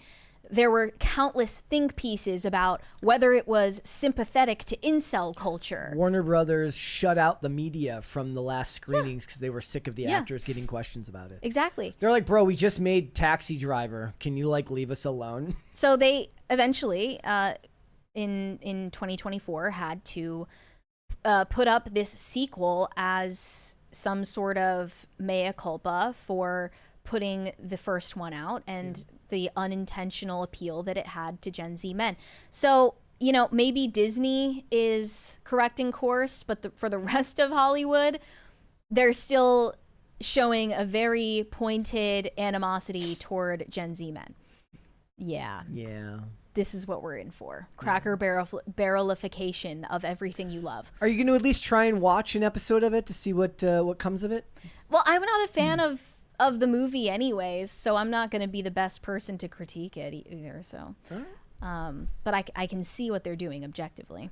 All right, let's go Super Chats. Shane H. Wilder said, "What is this? A matcha for ant?" What? It's a Zoolander reference. Oh, I remember that now. What is this? A school for ants? Moon at Noon said, "Mary doesn't need to play sports. Cheerleader, yes. I was not a cheerleader. Also at my school, I don't know why. Well, actually, no. At my high school, we did not have cheerleaders because we didn't even have a football team. But at my previous school, we didn't even have cheerleaders. We had a team of cheerleaders, but they were like, I have no idea why, but they were like hated, and they weren't popular. They weren't cool. They were like made fun of for being cheerleaders. Like they were the uncool girls, which is not like what the movies would lead you to believe. Yeah, I was like, somebody needs to make a movie about that phenomenon. And also because it's a Christian school, the cheerleader outfits had to be like very strict modesty requirements. So it was just like never cool from the start. Grofty said, "Mary is cringe master, no cheerleading, only cringe." That's what I bring you every time. Point proven, Mary brings the cringe. Voyager said, "Mary should do Taylor Momsen from The Pretty Reckless in the 2010s for Halloween. It would be such a perfect cosplay/costume." I have gotten comparisons to Taylor Momsen in the past. She is my favorite actress who was in Gossip Girl, so I take it as a compliment, and I do like her music. So that's a maybe, but I think Luce is still a better idea. Shane H. Wilder said, "Let Brett cook, go off, King." What was I cooking about? About the Ozempic stuff. Ozempic or about I think it was Snoop about the Ozempic stuff. I don't Yeah, it's like, let's infantilize the culture more, and people are stupid. Greg Duvier said, "Mary, stop give the weak commie excuses." I don't think I was making a statement one way or the other about Zohran's bench press. Let's do one more. Gordon Shumway said, "Mary, 135 pounds is usually your warm-up weight. Most guys can do 135 pounds in their sleep." Is that true? Like a guy who doesn't train at all would be able to do that without a problem? You'll usually be able to do it. Maybe not 10 perfect reps, but you know, 2? just based on your muscle attachments, especially if you work even modestly, like in the real world. Like maybe somebody like that's an office worker that gets no nutrition might struggle, but if you do any labor whatsoever, like if you go and mow your own lawn, I bet Normalize the Norm can't bench press 135. You know, this is what's sad. We've lost so much as a society that in order to be fit, you have to go to the weight place. You have to pay for a monthly membership at the place where you lift things. Instead of the way it used to be, where like men would have muscles by working on railroads and like building houses and carrying damsels to and fro. I mean, that's an argument people make for like why they like living in the city is they'll stay thinner because they have to walk to get everywhere. That is an enviable position. Yeah, I wish that I could walk to work. Like there was a time where me and Olivia are living when we were still recording at the castle, where I was like, maybe I should just like bike to work, because it was like close enough that I could bike to work and then go about the day and then come home. And then like before long we moved, and now I can't do that because my commute is like it's like a 45-minute drive. Yeah. And you lose out on a lot. Car culture kind of sucks. Yeah. Shane H. Wilder said, I was curious, so I zoomed in. The weights are 35s, so that's 70. Add 10 pounds for the bar, and he was lifting more like 80 pounds. Really? You were able to computer enhance and see the number that's on the plate? And it was 35? I guess this is getting misreported. I don't know. Let's hold off on the rest. We'll come back. We've got more to get into. Okay. So there is a video from an Olivia Rodrigo concert that is going viral right now, showing not Olivia Rodrigo, but some of her adolescent fans screaming out her lyrics in the crowd emotionally, like they're breaking out into tears over this song. The song is called Pretty Isn't Pretty, and it's about beauty standards and how plagued we are as women by unattainable beauty standards in society today. And you know, it is a sad video because you're looking at this young girl who is clearly, you know, struggles with her self-esteem. That's why she is having this emotional outburst at the concert. But the standout from the video is actually one of the girl's fathers in the crowd, who is looking around at the girls singing along to this song and getting emotional over the response that they have to it. So let's watch the video and we'll get your reactions.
By the end of the video is tearing up himself hearing the song for the first time.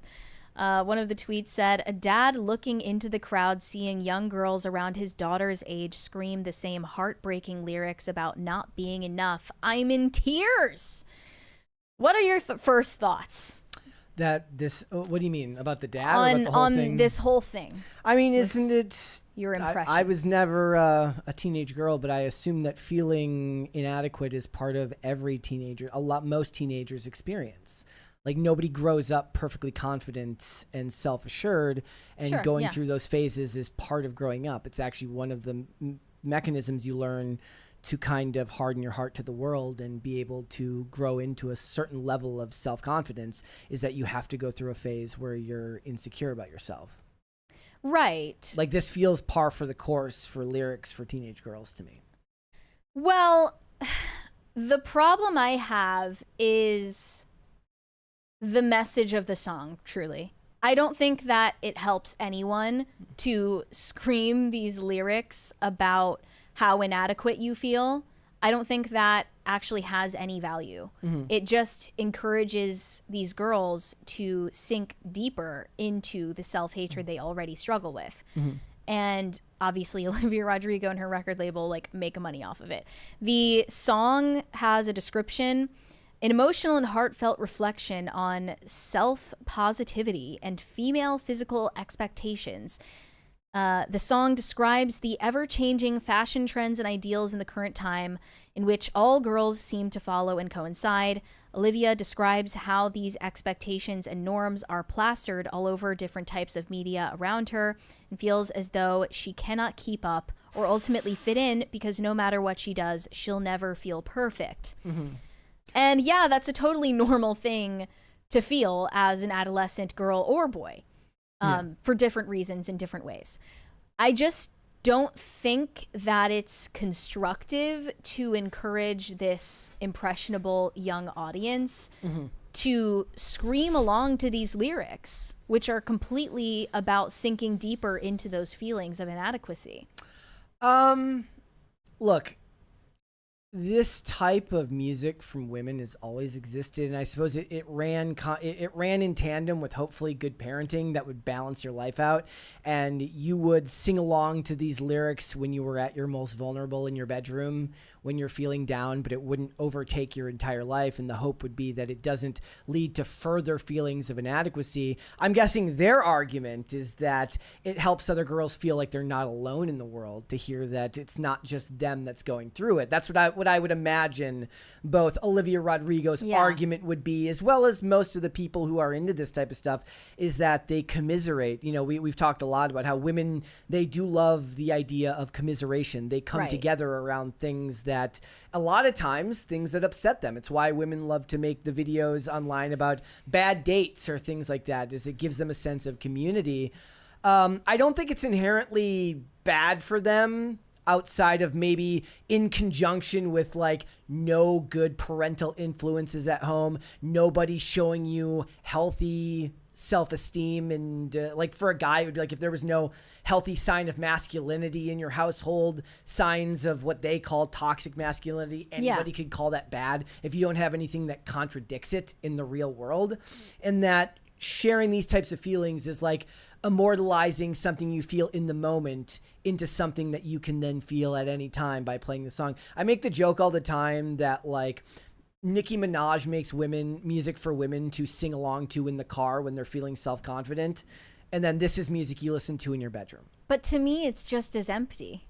If it's a contrived song about self-love and thinking that you're the hottest bitch, you're a bad bitch or whatever, it's just as empty as this song, which is about like, I'm not a bad bitch, I'm a sad bitch. Like, I mean, any mass marketed product is going to be inherently empty. And I'm glad that you mentioned the parenting dimension of this, because I think that the most disheartening aspect of that video is the fact that a parent is bringing his daughter to this concert having no clue what the messages of this artist's songs are. Having no clue what the lyrics say. Yeah. It could have been anything, and it would have been the first time that he heard it. That's bad parenting right there. You should know what type of media your children are consuming. And also, another aspect of the parenting side of things is your daughter wouldn't be exposed to all of these images plastered in the media if she didn't have a smartphone. There's some parts of it that you can't escape. I guess a billboard on the side of the road, or maybe if you're watching TV together or something. But for the majority, the reason why these adolescent girls feel this way and feel so deeply these lyrics is because they're on social media, on their smartphones alone, which they shouldn't be if they were actually receiving proper parenting. They should not be exposed to the influence of these, social media public figures. They shouldn't have Instagram at that age. It's obviously a bad idea. It's been around for long enough that parents should know better. When I downloaded Instagram at 12 years old, I don't think that my parents could have known what Instagram was going to become but the next in the generation next 10 years. Of parents did. But the parents who are taking their daughters to Olivia Rodrigo concerts in 2025 definitely have enough information to know that that's a bad idea. So ideally, your daughter would never relate to a song like this in the first place about disordered eating and taking prescription psychoactive drugs and trying to get plastic surgery or lip fillers. Like, these are all the things that are being invoked in this song.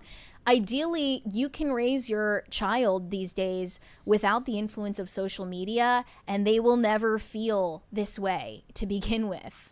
That's what's most disheartening about it. You were playing a clip from the Snoop Dogg interview earlier. We didn't talk about it on the show because it wasn't relevant to what we were discussing, where one of the hosts was talking about how her daughter came home and was like, I have anxiety, I have depression. I think I have depression because her school was teaching her about anxiety. To raise awareness. I actually have more of a problem with it being taught in schools than I do in music, which is like an outlet for people, and art is not supposed to be interpreted, theoretically is not supposed to be interpreted with the same real world connotation as somebody who has, you know, the credentials of a teacher to come in and talk about those things to you, where you would inherently put more weight onto it like that. Like I said, music to me, like when music speaks to you, it's supposed to speak to you in the moment and not necessarily with the right upbringing and with decent parental influences and a balanced life. It's not going to be indicative of your entire existence, but it can speak to an aspect of your personality that may come out from time to time, whereas I have more of a problem with it if something like that is coming from a teacher or an educator. But I just feel like it's sinister nonetheless. Like, obviously music is more emotional in nature than something that's part of like your school curriculum, for sure. But it's just like you can justify anything under the guise of raising awareness, or I guess in Olivia Rodrigo's case, commiserating or making your fans feel like they're not alone in feeling this way. You can pretty much justify anything. I mean, she doesn't under even that. In my opinion, she doesn't even need to do that. All she has to say is, this is something I wrote that's personal to me, and leave it at that. Like, the rest of it is just excuses and marketing. I don't really even blame her so much as I blame the parents, because their daughters shouldn't feel this way in the first place. And the only reason they feel this way is because they have TikTok and they have Instagram. They shouldn't have those things. It's very easy, actually, to raise an adolescent girl. It's actually easier to raise an adolescent girl who doesn't have these things. In my opinion, there's probably more, if we were to put blame onto something, I would say that TikTok is doing more damage to them than the lyrics in the song. But that's also, I might be biased because growing up deaf in one ear, like I barely could even hear the lyrics to most of the songs. I'm basically just nodding along, kind of half hearing everything. So you also see that they're all holding up their phones, which people do obnoxiously at concerts now. Yeah. Why do they do that? Because they have social media, which they shouldn't have. Like, if you're taking your if your daughter is young enough where you're taking her to a concert, first of all, you should know exactly who this artist is, what their messaging is in their songs, what their lyrics say, and you should also know what media your child is consuming. And clearly the dad in this video hasn't done those things. Yeah, and I'm sure it's a bit shocking to him, especially if depending on how guarded she is, she might not share these things with him. I don't know, you know, we don't know what his life is like at home. She might share this stuff more with her mom than with her dad, and he's just out there trying to be a good dad and take her to see this concert, and it's speaking to something she's feeling in the moment. But also, here's the thing, if he overlooks into it and he starts asking her all sorts of questions about it when she's really just singing along to lyrics of the song, again, that might be something she feels in specific moments when the lyrics really hit. Right? But if he starts asking her a ton of questions about, like, do you really feel it? Like, he risks pathologizing it even farther than Dad, it already shut is. Up. Yeah, like, that's good. That's a good response. If she's like, Dad, like, you know, like, Dad, I was just feeling a certain type of way about the song. But if he starts getting all, you know, emotional about it and asking her about it, he ends up, you risk, just like the teachers do, making it more of a thing than it already was. Right. I mean, look, I'm not a dad. I'm not a parent. I can't pretend to know I imagine that it's terrifying to raise a girl, like a little girl in this day and age. I mean, I'm sure it's always been that way. Beauty standards being what they have always been in Hollywood. There was the whole Photoshop discussion that was going on when I was in my teens. Airbrushing. That was a whole thing. Yeah. I've had this conversation before. I said, it seems like it would be infinitely less scary to raise a boy than to raise a little girl in the culture that we live in these days. And with the way that phones have taken over the culture, and both are scary for their own reasons. And I'm just saying you don't need to be a parent to know that kids shouldn't have social media. Yeah. Like, you don't need firsthand experience to know that. It's like a very basic, like, what not to do as a parent 101. Don't give your 12-year-old daughter a smartphone that has TikTok and Instagram on it. Yep. Like, wild, novel concept. And that's to make no mention of the fact that Olivia Rodrigo... She gets a rotary phone in her room. If she wants to make a phone call, she has to do this. But that's not even to mention the fact that Olivia Rodrigo, specifically, has passed out Plan B and lube and condoms at her concerts that have all these little girls at them. So I can confidently say Olivia Rodrigo is a bad influence. I would be more upset about him not knowing about that than not knowing like imagine like you're like, nobody told me being a dad was going to be this difficult. And then it just starts in the Olivia Rodrigo CD and it just starts raining condoms. No, I'm picturing him. He's like, gotta go. My daughter has to go to this concert, and then he hits play on the album and has to listen to the whole thing through and determine whether that's acceptable. He looks around and all of the little girls at the concert are taking these pills and he's like, what's going on? Okay, let's finish up these super chats. We are almost to a second crisis party, guys. Let's go. Shane H. Wilder said the fog is to hide Pyramid Head from Silent Hill. I don't know anything about Silent Hill. Do you know what that reference is? Is the relevant, like the game? I don't understand the point here. Gordon Shumway said, yes, the 80s were full of fog. It was all the Aquanet that the girls were using that put a hole in the old ozone layer. It is one of the greatest memes of all time, of all the women with the huge hair, and it says the ozone layer never stood a chance. It's true. That's effortlessly what mogged. That was what it was like in the 80s. 200 Watt Studio said 80s were a time without OnlyFans. We had scrambled cable channels that we would stare between the squiggly lines to see boobs, and we liked it. I mean, I would say both of those things are bad, and that was just the beginning of the slippery slope that brought us to OnlyFans. John Lacey said these nostalgia bits always look like the commercials from that era. The lived experience was just working and paying your bills in normal clothes. Yeah. Go if you want great 90s nostalgia, go watch the old like Harrison Ford, Jack Ryan movies. You're like, look at the houses they could own on government salaries back then. Well, look, there are rose-tinted glasses, but like you just said, there were plenty of objective metrics that made life way more enjoyable for people. People did have more friends. They did have higher paying jobs. They had more buying power. I think his wife in those movies was a doctor, so maybe that... Somebody can correct me if I'm wrong, I don't remember. But I think Jack Ryan's wife was a doctor. That might explain their expensive house.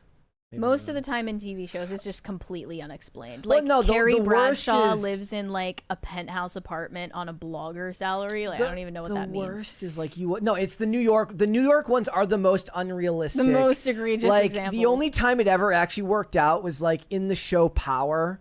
The character of Tommy has this massive, like, penthouse with the high ceilings. I'm like, okay, he's a drug kingpin. That at least makes sense. He can afford that.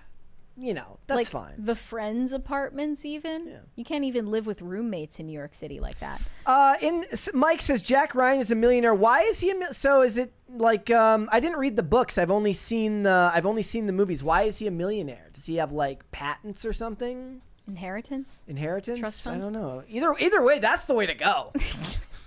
Right. Like, why haven't you thought of having a trust fund? Like, seriously. The DJ Foy said these videos are how they'll promo the San Junipero VR nursing home from Black Mirror. Also, the haze might be source images / videos being from film. Yeah, I wish I knew who actually made the video and what they prompted to make it say those things, because if it didn't prompt those statements, I'm creeped out all the more. Greg Duvier said, now show me the job postings with those degrees. What was it? Like interlinguistic indigenous futurity or something? I don't even know what futurity means. I hadn't heard that word before. Let's see. Maybe they just made it up, like trichnological. Futurity, the quality or condition of being in or of the future. Okay, it's a real one. Tidwell, I don't know how to say that, said, Mary, why do you hate dogs? You know, it's funny that you read that into my post because I actually didn't say that I hate dogs. Thank you. Thank you. But I am standing on business.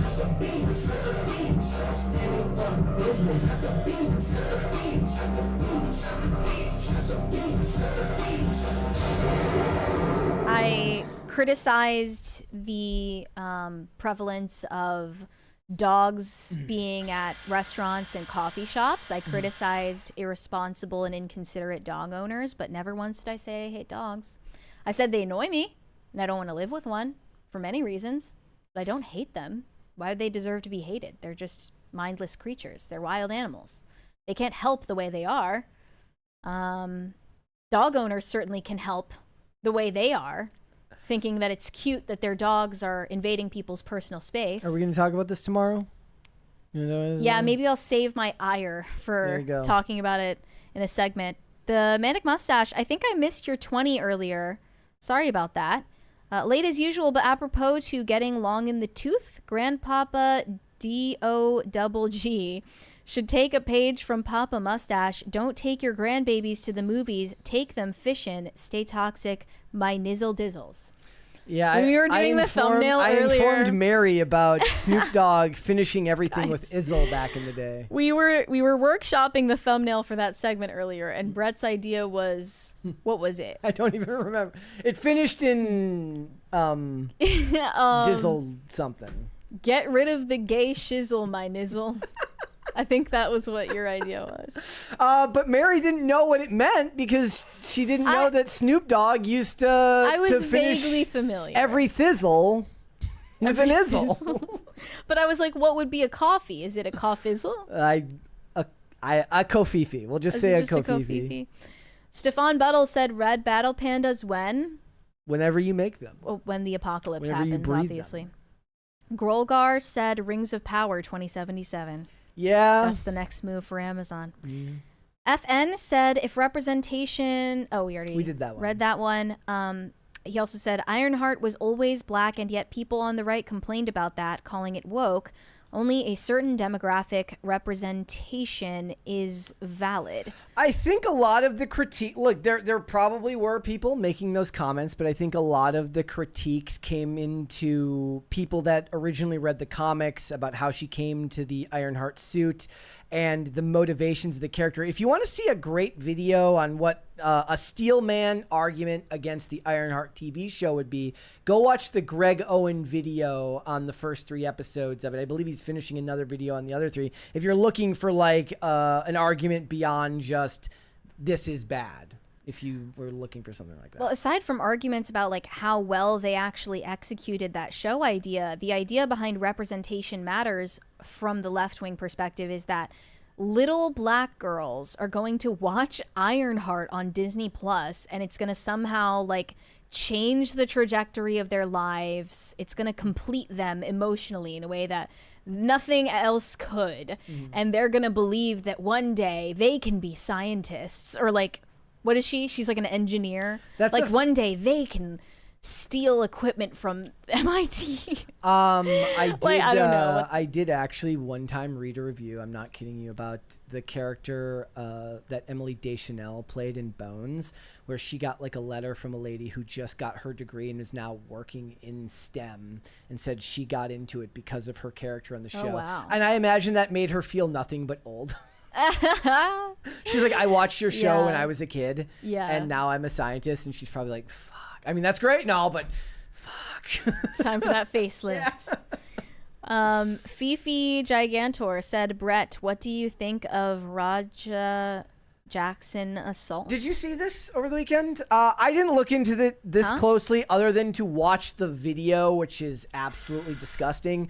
Raja Jackson, who's the son of MMA fighter Rampage Jackson, loses it on pro wrestler Psycho Stu and brutally goes insane and beats the crap out of him while he was unconscious. And a lot of people believe that this dude should be in jail. Other than the video being one of the most disgusting things I've ever seen, I don't really have any thoughts on it other than it felt like watching a 12-year-old who's been disrespected and then like doesn't know how to handle it, so they lash out and get violent. It was. I did not it was see awful. anything Yeah. about that. Be happy that you didn't. Basically, he hits a dude in the face like 12 times while he's unconscious. It's awful. That's basically a murder attempt. Yeah, and a lot of people believe that he should go to jail for attempted murder. Pop Culture Junkie said there had always been a persistent rumor that Bradley Cooper got one of the highest per episode paychecks ever for the 5 Limitless appearances. Didn't get him a season 2, which bums me out because I loved that show. If I was to give you guys a recommendation today, I have no idea where you're going to watch it because I'm guessing that unlike I'm probably the only one here who has a Paramount Plus subscription. But you should go find the Limitless TV show. It was really good. It had no right being as good as it was, and it's probably the best thing I've seen Jennifer Carpenter in, other than as what's her name in Dexter.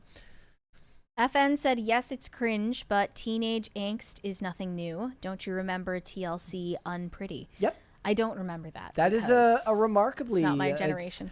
It is a song that's very much about the same thing, about never feeling like you live up to the beauty standard of the time. I don't want to make it seem like I'm blaming all teenage angst ever on social media, but you can't deny that those things are correlated and that teenage girls are facing a mental health crisis. Their rates of depression and anxiety are skyrocketing. They're on increasingly prescription psychiatric drugs.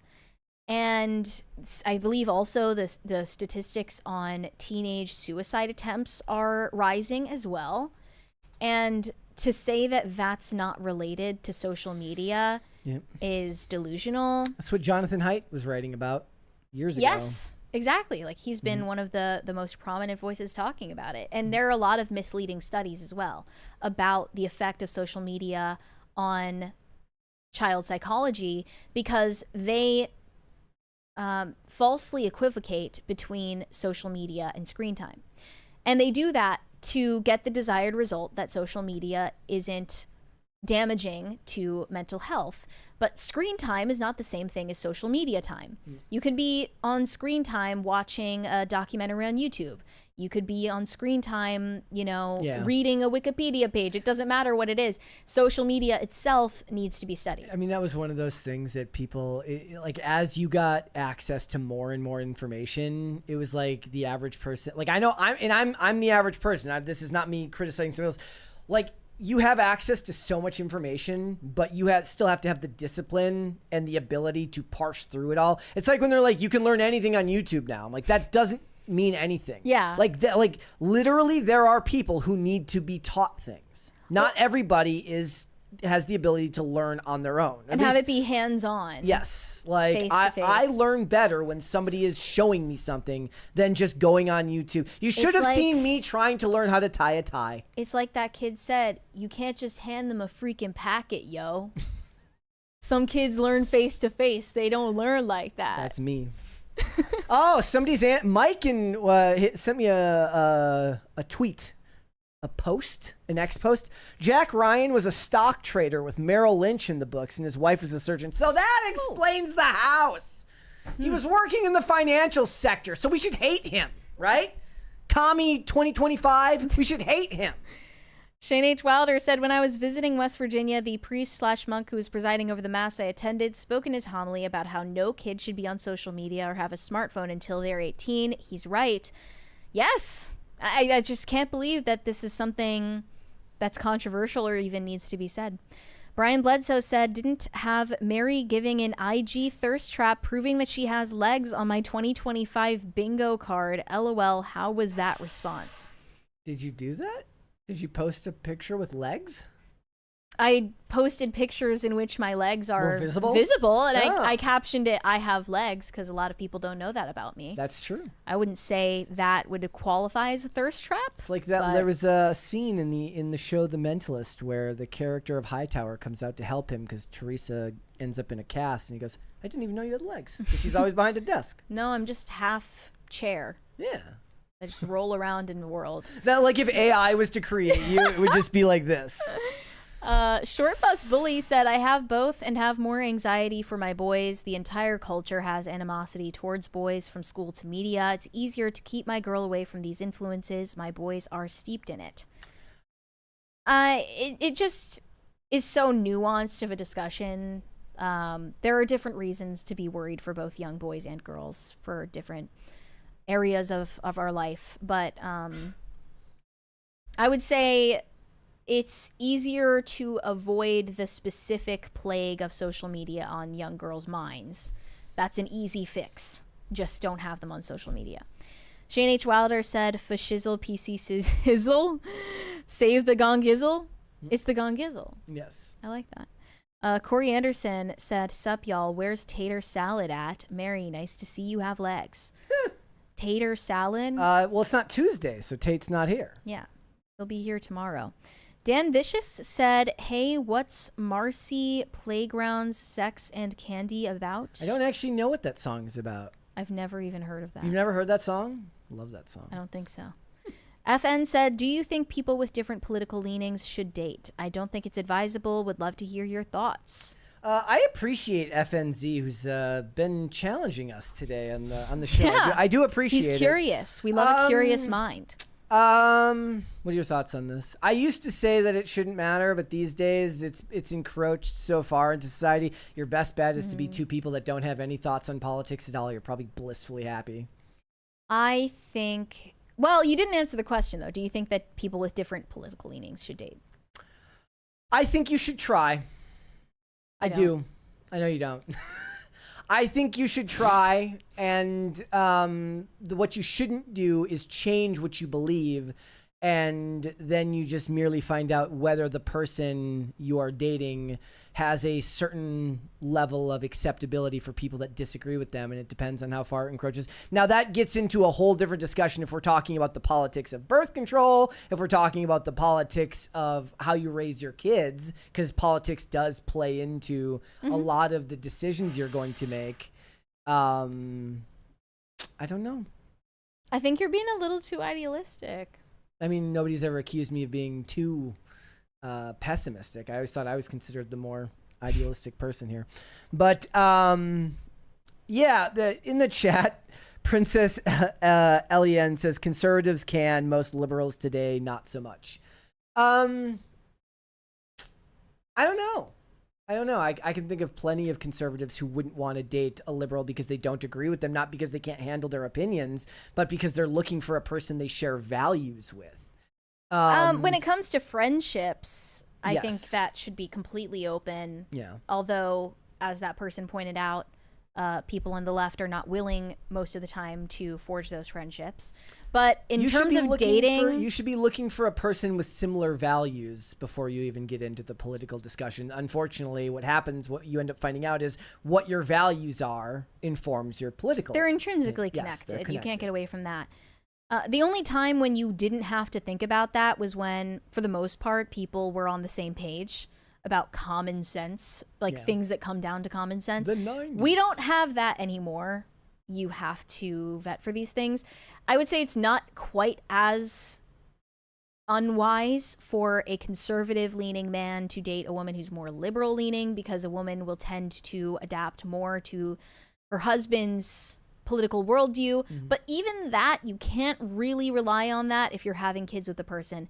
You should pretty much be on the same page on like 99% of things. If you disagree with each other about anything, it should be very surface level stuff. Like, I don't even know what that would be. Like, whether you think, you know, like what issue would be unimportant enough that you could disagree on it and you wouldn't be worried about Whether that Taylor having, Swift like, is good or not. reverberating consequences. Politically, though, like politically, maybe if you disagree about welfare, something like that, I don't know. Like, but if it's something as basic as like the definition of marriage or things like that, like, you should definitely agree.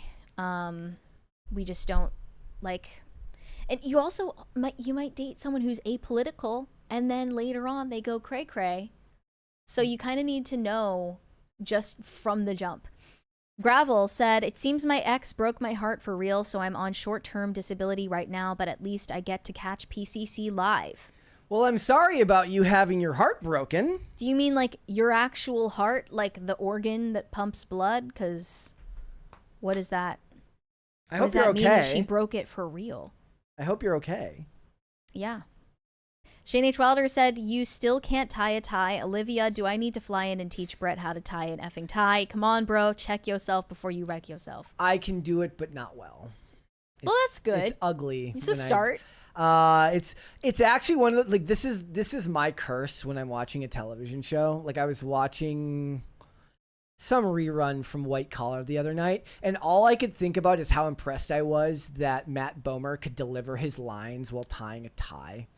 Like, if I was an actor, multitasking, like, king. because the, you know, like, theoretically they could have set it up so like he's delivering his lines while the tie has just been finished tying, so they could pre-wrap it, and then all he has to do is pull the necktie up. No, he had to remove a tie while having a conversation with someone and then put on another tie and have it come out perfectly. And I'm like, you know what? Give this man a raise. Well, you know, I'm going to say something that's going to piss you off. The reason why he's delivering these lines while tying his tie is to add this visual element, right? It's the same reason why TikTokers do their makeup while they're ranting about dating or whatever. Well, no, it's it grabs your attention. No, it went to the story. He was going from one scene to the next where he's having a conversation with someone there and he had to change. It was written into the story that he was going from the office to someplace else and he had to change. You might also pee when you're at the office before you go to the dinner party, but they don't show that part. Maybe they should. I'm just saying it's a visual interest. And they add to the scene. If I was watching a television, in fact, I have seen it where women are putting on makeup in a movie or a television show. That's fine. That doesn't bother me. When she's not looking at me. She's not looking into the camera. She's looking into a mirror or into a, like, what do they call it on the vanity where the women have like the mirror that with the light on them, right? That's different than her looking into me and pretending to have a conversation with me. It's not, you know, it's like when James Bond in Casino Royale comes into Vesper's hotel room and she's applying mascara and she says some snarky bitch ass line to him. It was great. I loved it. That's fine. Got nothing to do with it. Not the same thing as the get ready with me rants. Boom. Disputed with facts and logic. Debunked. Owned. Okay, we're all caught up. Do we have Rumble rants? Oh, let's. Oh my! I'm so glad that you asked. Let's go ahead and. I have no idea. Look at me being conscientious. You are so good at this. It's. I got to make sure there's. Yep, there's at least one there. From Modest Rat says, "What happened to Ghost Girl? Did she get exercised by those what? Pink lights. Anyway, sup, Bert, listening to you during work, I felt like sending you a few bucks. You guys are the best white noise. Yes, we are. There's no pink lights in here. There's purple lights. Well, it definitely looks pink on me. Yes, but it's purple. But thank you for that. Nothing happened to me. Nothing happened. I'm the same me. She's the same she's always been. Got a couple more here. Glitches says, can we make Mary's public takedowns a regular segment? I think they mean the one about the glasses. Well, then I would have to start shit with people all the time. I think we should. I was wondering if maybe we should clip that and put it out as a segment. Maybe. The local Wendigo says homesick, high off the green and making grilled cheese with summer sausage bits mixed in. Watching PCC at home hits different than at work. Are you watching on like a TV as opposed to like on your phone? Because that's a whole nother thing. Like, to me, I love like documentaries on YouTube, but I would never sit down at my TV and watch them. It's got to be like, well, I'm out doing something. Glitches also says, do you want ants? Because that's how you get ants. That was from... I poured water over the matcha, so yeah. I think it'll be okay. Right. Shane H. Wilder said, okay, Brett, I will be nice and say that if I'm running late for mass, I'll put on a bolo tie with a Mother Mary centerpiece, but I'm in Texas. A bolo tie is not going to fly in Maryland. Also, the point I'm making is that putting on a tie when you're talking to someone at home is not the same thing as having to remember lines and deliver dialogue while doing something like that. Having a conversation in the real world is second nature. You talk while you're doing things. Having a conversation of pre-written lines that you have to remember and deliver while doing something secondary is something else entirely. I just love that this is like a bugaboo for you. I mean, that's the type of thing that when I'm watching TV, that's what I'm thinking about. And then like somebody's like, what did you think of that story? I'm like, there was a story. Yeah. Like what happened? I don't even remember. Okay. All right. Guys, before we go, would you please hit the like button on this video and subscribe to the channel if you are new here and you have not subscribed here yet already. Please and thank you. Mary, where can they find you? You can send me validation on Instagram at Mary Archived, or you can send me hate on X. That is also Mary Archived. And help me get TikTok famous. That is also Mary Archived. And don't record me in public with smart glasses. That's a perfect idea. I don't want that. If you guys want to follow me, I am on Instagram and X at Brett Dasovic on both of those platforms. This show is here 5 days a week, Monday through Friday, 3 p.m. Eastern Standard Time, which is, of course, noon Pacific. We are on Amazon Music, Apple Podcasts, Pandora, and Spotify. If you would like to listen rather than just watch this show, you can rate and review on Apple Podcasts and on Spotify. That also helps us out a lot. If you want to follow us on social media, we're on Twix at PopCulture_show, Facebook at Pop Culture Crisis, Instagram at Pop Culture Crisis Pod. There's one more there. Greg Duvier said, do you want ants, a reference to the show Archer? I have not watched Archer since probably the first season because it was like way back in the day when I was living with somebody who had cable. So it's been a very long time. Though I did see that a YouTuber that I like named Slipmaker, I think he either has or is about to release a retrospective on Archer. So maybe I'll watch that. All right. Is that everything? I think that's everything. With that being said, ladies and gentlemen, we will be back with another episode tomorrow. We'll see you then. Bye. Bye, everybody.